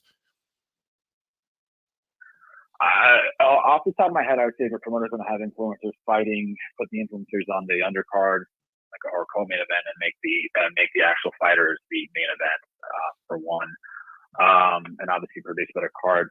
But yeah, that's exactly when you said that boxing's the top 5. I'm like, oh yeah, it's probably because of influencers, people who are very much involved in social media as well. Yep. It's 100%. Actually, I know we don't have we get a lot of fights to look forward to. One fight at the end of the month that I'm actually very excited about, unless it got changed, is the Beterbiev Yarde fight. That's going to be granted, Beterbiev is a heavy favorite; he should dominate, but that's going to be an exciting fight just because of the clash of styles. Completely agree. I actually think Yarde's awkwardness and his athleticism is going to give Beterbiev at least something to think about early. And I think we might have some very interesting early rounds. Beterbiev has been dropped early in fights where he does start cold. We might see something interesting here. Yeah. Look, at some point, this dude's going to look old, right? With that style at some point. So I'm interested in this fight. And I think Yarde, look, I obviously favor the Russian, and I think he's going to win by stoppage. Yeah. But this fight's going to be interesting early on. There's going to be some good moments for Yarde early in this fight, I think. Yeah, I agree with you. Yarde is kind of a little herky-jerky. He's very explosive. He's strong. I think he gives Beterbiev problems in the beginning of the fight, and then mid to late rounds of the fight, Beterbiev, especially like what we saw when he fought Marcus Brown. He got the headbutt. Bertervia woke up. If Bertervia is going to wake up at some point, it's probably, if he doesn't get old, again, if he doesn't get overnight, he's gonna break him down and stop him eventually. Because one, he's just bigger, physically stronger, and then 2 yards is an explosive fighter. He's got all that muscle mass, like he did with Kovalev. He just got exhausted in the end. He got stopped. 100%. And my last point is Richard Riakapau. He's actually a pretty good. He's a good cruiserweight on the domestic level. So I think the Volkanovski fight is a good step up for him. He should win. But I've seen highlights of him fighting. He's pretty explosive, decent skill wise too. So it should be a good fight. Okay, cool. Yeah, I'm looking forward to that card. I think it's going to be a fun domestic level card. Definitely going to check it out. Yeah. All right, well, Mike, that's it. I appreciate it again. Well wishes to everyone. Glad that you're doing this for us. Really appreciate what you do and your objectivity. It's awesome. So thank you again very much. Thank you so much, Keith. I appreciate it, brother. Have a good one, man. Great call. Right. You too. Take care. Bye. All right. I'll take maybe 2 more calls, guys, and then we're going to wrap it up. Okay. Let's jump right back into it. We'll take a couple more quick ones. Okay. We got Tony. I think we got Tony in LA. Probably going to have some ratings questions. What's up, Tony? How you doing, man? No, I'm just going to beat up on the WBC a little bit today. Oh, cool. That's always a good time. Let Espinoza bait you so much, Mike. Oh, thank you for saying that. Because, man, I took a lot of heat this weekend. I got a lot of hate mail. You're going to get baited a lot. And I only get baited usually when they pick on the dead fighters. That's the only time I get baited into any of this anymore. You know what I mean? Yeah.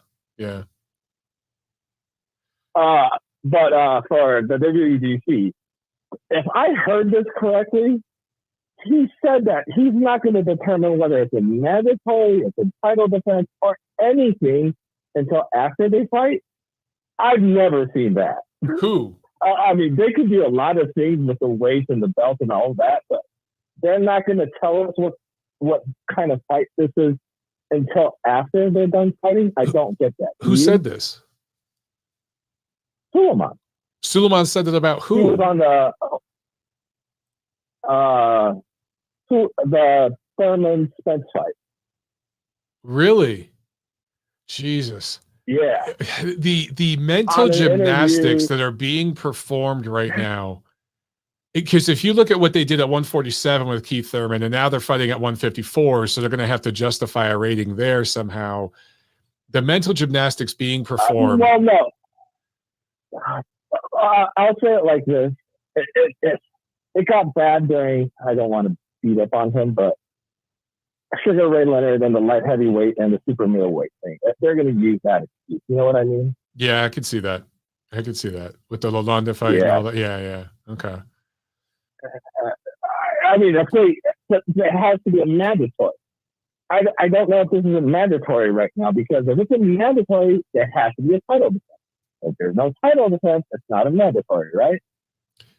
It can't be a mandatory, because how can this be? How could Spence and Thurman be a mandatory when they're fighting in a division where they haven't even been ranked before? Like, it just it doesn't make any sense.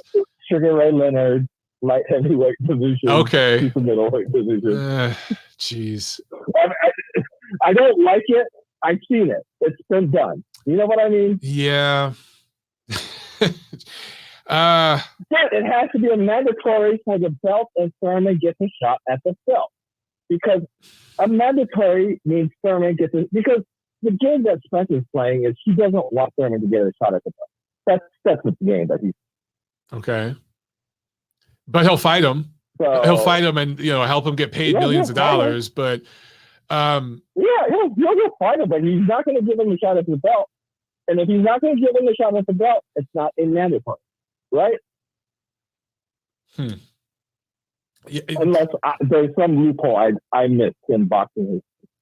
It's very difficult to try to rationalize and explain that entire situation to somebody without just saying boxing is fucking stupid.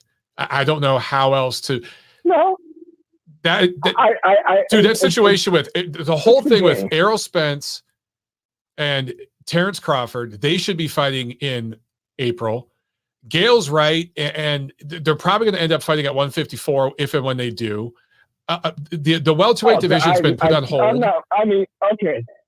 It's nuts.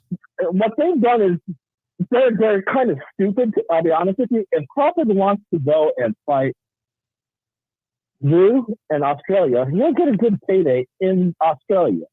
Because now they've put the Charlo Wu fight in jeopardy. Because who's going to trust the PBC right now in the 154 division on anything they say if Thurman and Spence are in there?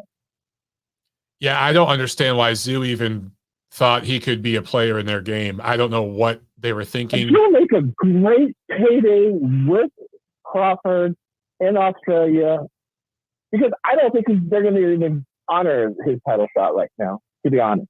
Yeah, it wouldn't surprise me. If Spence really truly does move up to 154, Zoo's not. I don't know.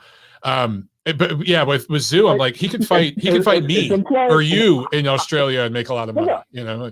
Yeah, it's in play. The entire thing's still moving in motion, so I don't know what's going to happen. But they're just clearing up everything and giving Crawford a lot of opportunities. Right. So I don't know. Let it play out however they want to play it out. I mean, I'm sick of it. I want to see Spence Crawford. You guys want to play these games, it's going to blow up in your faces. That's all I know. Look, at some point, I want to talk about. Okay, go. Huh? Go ahead.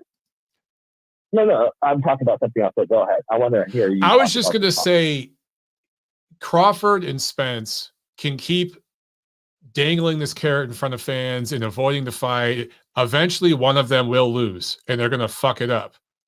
And not that Spence Crawford is this huge fight anyway. It really isn't. It's just a fight that diehards want to see. Americans. No, it's good. It's big for Americans, and it's actually cracked it's gotten into where fight fans, people who like fighting, want to see this fight. Not just boxing fans. You know what I mean? Yeah, I hear you. But, I mean, they can do whatever they want. I can't. In boxing, you can't force anybody to do anything. You have to just try to motivate them. So I'm over them. I want to talk about the Taylor Catterall situation because they're dragging this one out, and I'm getting sick of this one as well because they want now to delay this because they want to negotiate how they want to judge it. Do you believe that? They want to do what? They're right now, they're not giving us a date for the Taylor Catterall rematch because they're in negotiations about how they're going to judge it because Taylor finally got he wants to do a fight in his location. Okay, now they're arguing about, we want to change into some different kind of judging for this one, like open judging or I forget open scoring. Thinking about. Open scoring. Yeah. I don't know what. Catterall's acting like a diva right now. I hate diva. So, yeah, I honestly I don't know what Taylor's doing. Honestly, dude, he can fight Haney. He can fight tons of people and make more money at 140, and he's doing this. I think Taylor's dragging it out. Taylor's trying to do the right thing because a lot of people felt he lost that fight. He's being punished for it. He's lost pretty much all of his belts. Basically, the antithesis of what's happened to Spence at 47 has happened to Taylor at 40. And he's actually, unlike Spence, trying to do the right thing by fans. But I'm with you. At some point, acting like a diva. Catterall's making the most of his moment. He had his George Kambosos moment, is the way I kind of see this. No disrespect, but I actually like Taylor big in that rematch. I think Taylor had the worst fight he's had in years against Catterall, and I think he'll show up a lot better in the rematch and win it pretty decisively. And if you're Catterall, go ahead and maximize everything you can as far as your dollars, but all the diva shit, it's not helping your case at all. But, I hope the fight happens, and then after that, I hope Taylor moves forward. And, we get maybe a pro-grade rematch Or as you mentioned, there's a million other fights he could take right now. He's set up well, but yeah, this shit's like put his career on hold, dude. Yeah, I'm like over it. Now, 2 more fighters and then I'll be done. Okay. In a way, Fulton's going to be going to 122 because he wants the weight advantage and get in a way at 126. You know what? Or 126. Fulton's going to 126. So it looks like Ali probably is going to get his chance if the PBC lets him. What's the probability of that? I actually, I think it is probable that it could happen. Letting him get. I think PBC will let Aleem do it because they don't view him as the same type of commodity as they view as Stephen Fulton. PBC is very, very clear in their actions which fighters they value more than others. Jamel Herring's a great example. They did not value Jamel Herring at all, and they were using him as an opponent. Right. And they wanted him to fight at 135, and they wanted him to use him to build some of the guys up against. And when he left and went to Top Rank, you could see how the different treatment, how he flourished for a while there. I don't think they value Aleem the way they value Fulton, obviously. And so I think it could happen. I do. Oh, that would be a good fight for sure, then. Yes. Last one is Donaire. He has a lot of options. He's talking about fighting Martinez at 115. It doesn't look like Mamoni's really anxious to meet him at 118. But if he goes against Inoue, he can, Takuma Inoue, he can get a belt, get ranked decently, and fight for a vacant. Probably, I'm guessing, with Neary at 122 and get his third shot at Inoue, which he wants, I hear, because he feels that he can do better. And I like Donaire enough where I'll say I want him to get a shot like that. He thinks he can really. I'll give it to him for that. I want him to get a shot just to see. You know what I mean? I'll say this, man. Nonito Donaire is one of my favorite human beings in boxing. Him and his wife, Rachel, are awesome people, wonderful people. First ballot Hall of Famer, got my vote, as soon as he retires. I don't want him fighting Inoue again at any weight. I don't want to see that. I know. I just don't want to see it, dude, because I like Nonito too much. That's just my personal feeling on it. He wants the heat. I know he does because he's crazy. But look, man. I got to give it to the champs like that. That's cool. Like, win, lose, I don't care. He wants that heat. He reminds me of Evander Holyfield in the sense that Evander Holyfield truly believed he could beat anybody. He really, truly believed that in his heart, even when he couldn't. And I think Nonito's the same way. He really thinks he could beat Inoue. No. Yeah, I know. I'm favoring Inoue because I'm going to be ruthless because that's the only way I can figure out things in boxing. He got a long count in that first fight. Yeah, but that's a long time ago, dude. 2 knockouts against him. So, but he is that he proved it by winning a belt, beating a top guy. They're not the top, but they are credible. Yeah. He believes he got caught cold in the rematch. And in boxing, you know the adage, don't get caught cold. He feels he got caught cold. He's fighting well enough where I think he should do that. But I don't favor him. That's all I can say. All right. You're on the record, brother. We'll see how it plays out. Thanks for the call. Thanks a lot, brother. And your entire family. Thank you.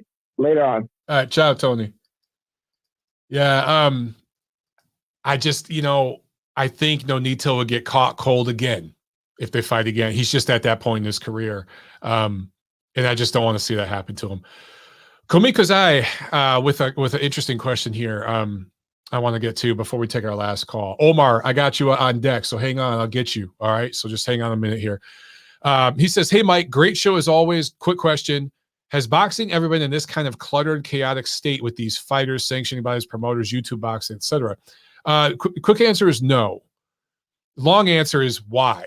Okay, and I'm not going to get into the who, what, when, where, why of it. But boxing has never been this fragmented, particularly American boxing, where, you know, growing up, there were fights on USA and ESPN and stuff like that, but like the two major players, it was HBO, it was Showtime, right? And those days are gone. Now, I don't know there's no one platform that's king, because HBO was the king and Showtime was, you know, always the runner up, but high value fights. So a lot of like diehard fans subscribe to Showtime boxing, but a lot of the casual fans knew HBO boxing is where you go for the cream of the crop, the best fighters, the biggest stars, biggest budget.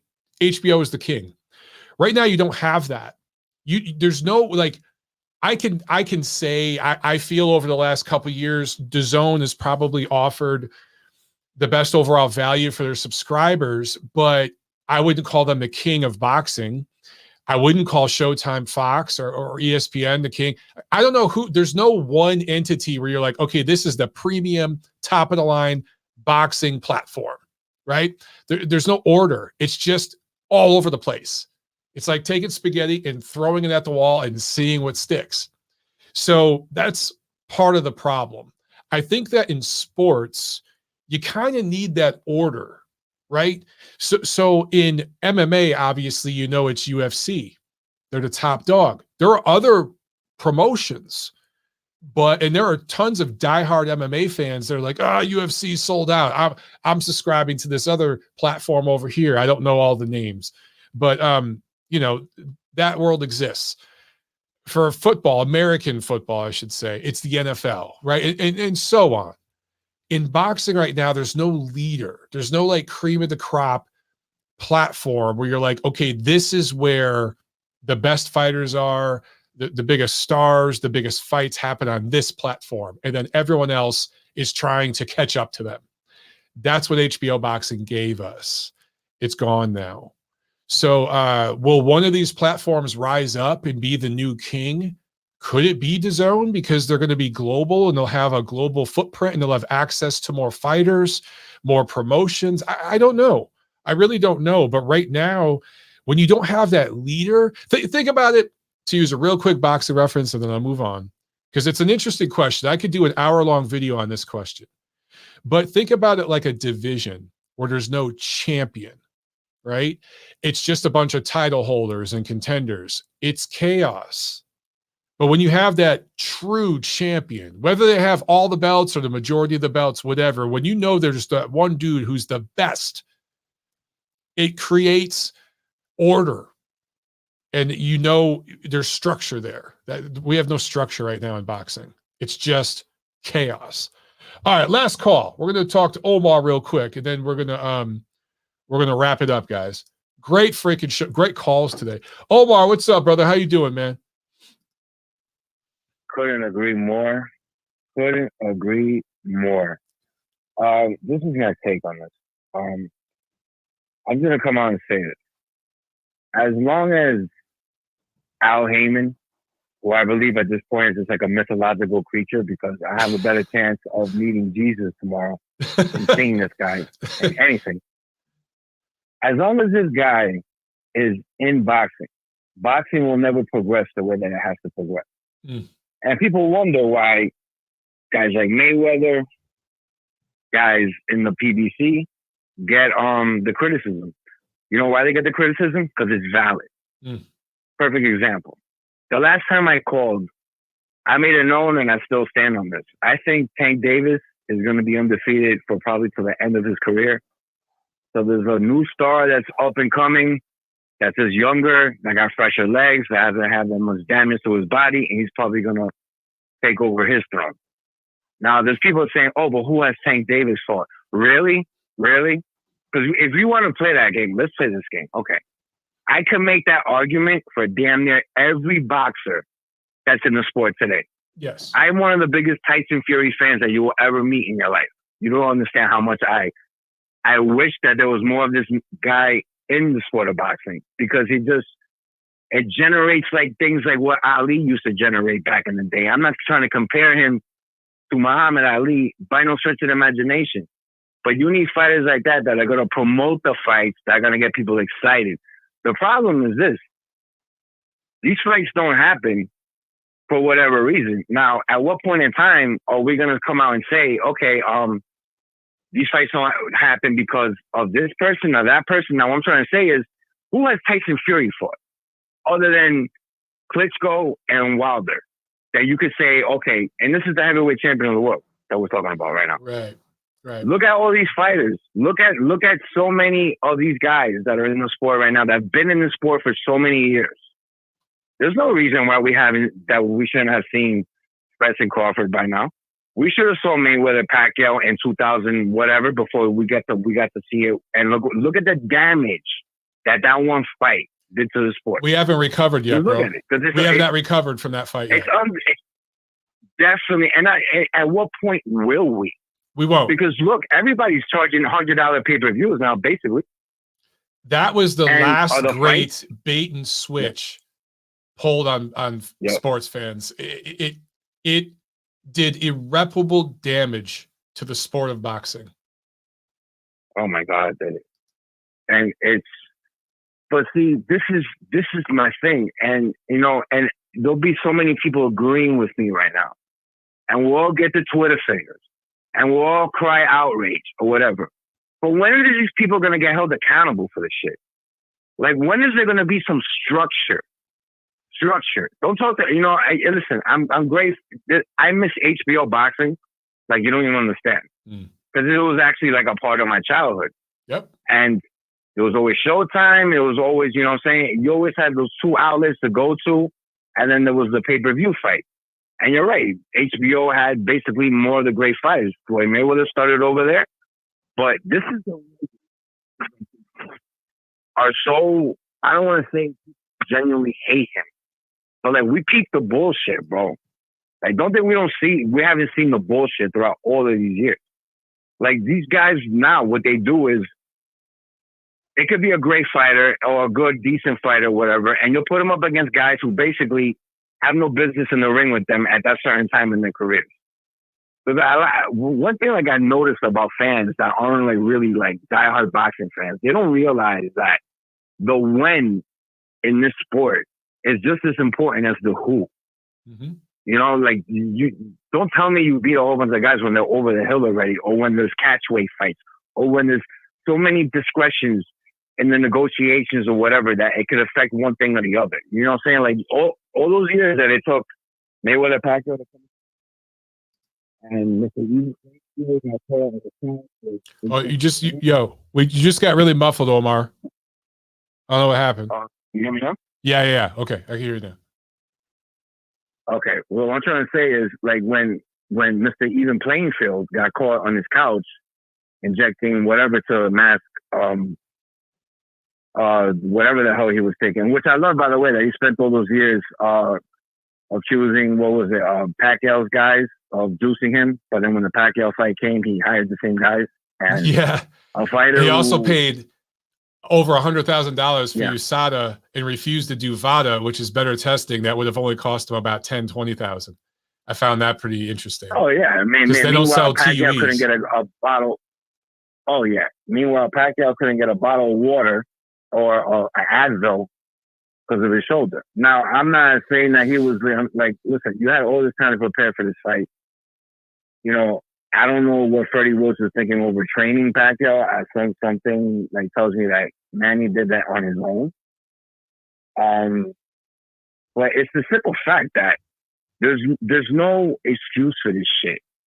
There's no excuse for this shit. And when I see guys like Teddy Atlas on ESPN screaming at guys like Stephen A. Smith because he's from this world and he's lived this world, after that first Triple G fight with that Adelaide Berg scorecard, and he was literally screaming and like, she will work again.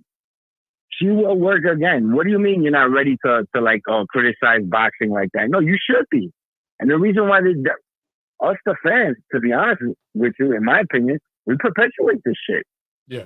Because we never hold these people accountable. There's no more, there should be one more.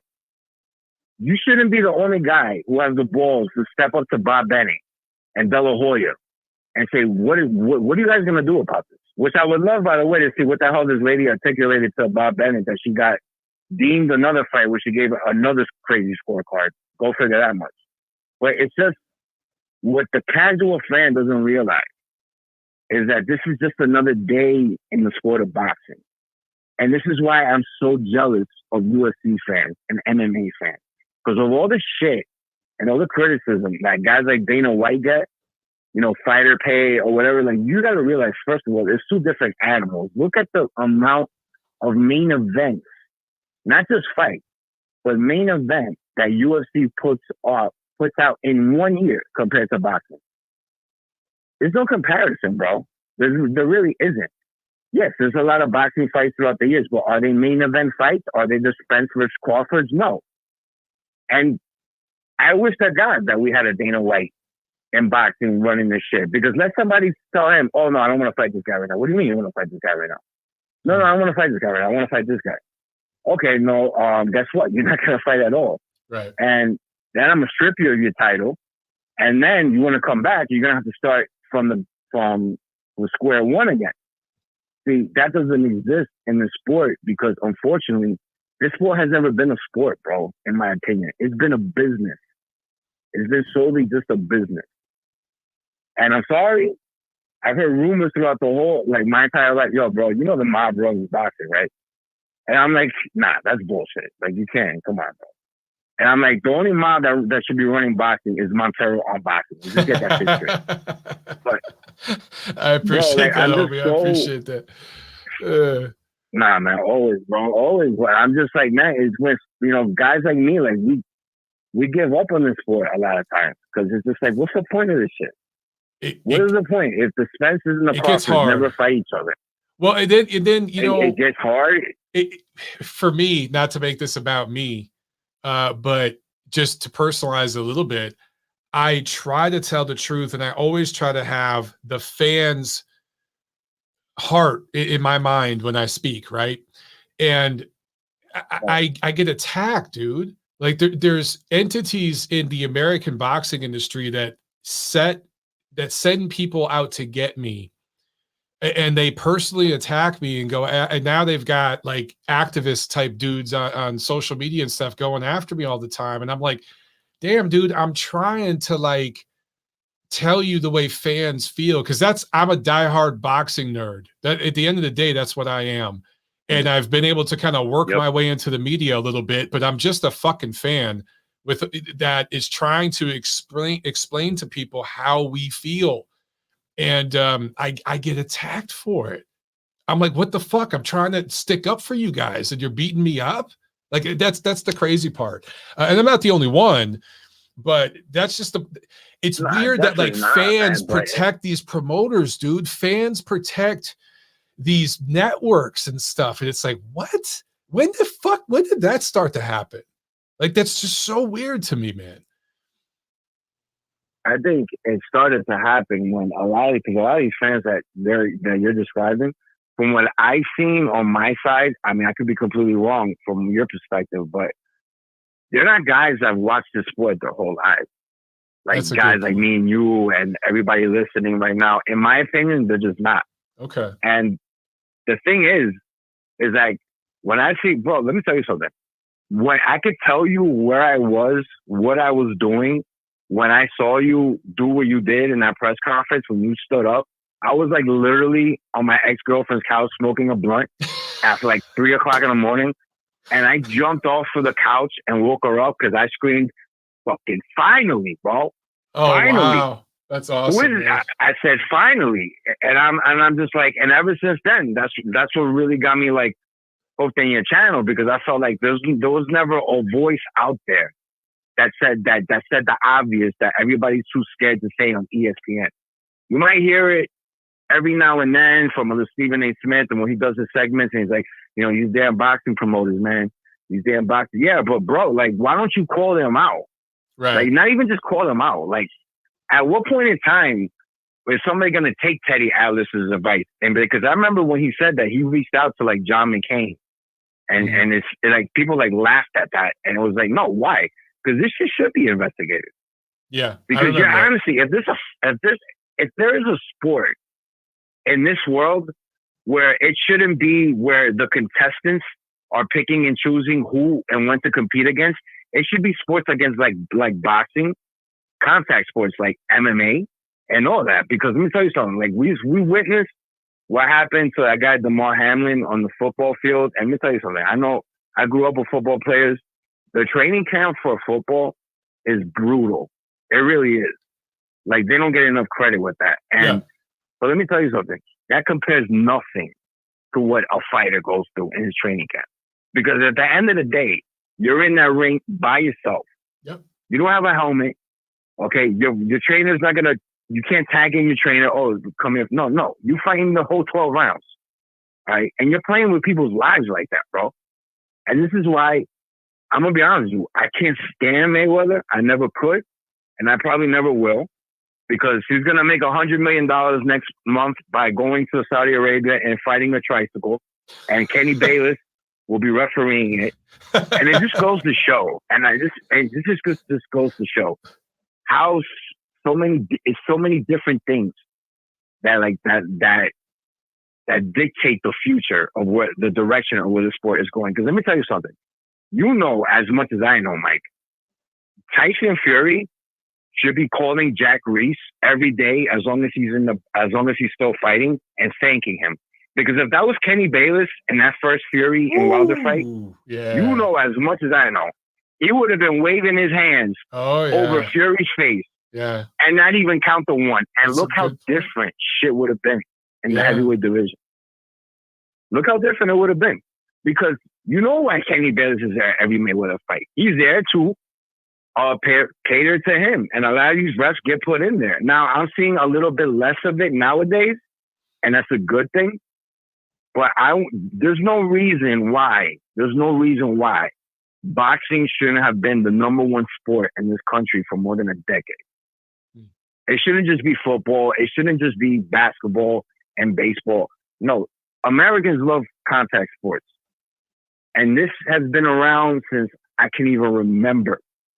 And the fact that it's still run like it's back in like the 1930s, it's like, bro, what the fuck are we doing? Like, what are we doing? You know all those people that they send to attack you, whatever? I wouldn't be surprised if they pay them off because those are the same people some of them are, that are compromised. Some of them are definitely paid. Yeah, dude, they're compromised because they're in the system. They're the ones, they're the ones dishing out the corruption.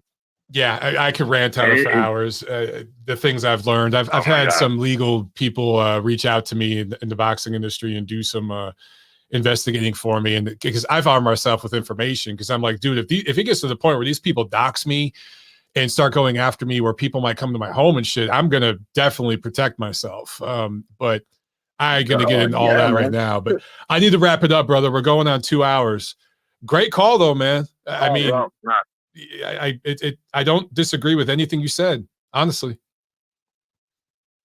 Nah, brother, thanks for having me on, man. I see baby girl getting big. Well, you already know. All the blessings to you, man. Give just my best. And, we'll talk soon, bro. All right, thanks a lot, brother. All right, man, great calls today, guys. And thank you so much for the love. I know some of you guys are talking about that Bob Bennett presser. That's where I've met several of you, and it changed my life. It literally changed my life. It's crazy. People still talk about it. It's just one of those things, it really changed my life. All right, guys, we'll try to do a show Friday as long as I'm awake. If not, we'll be back here back in Monday, and we got calls now, so we'll do it with the calls.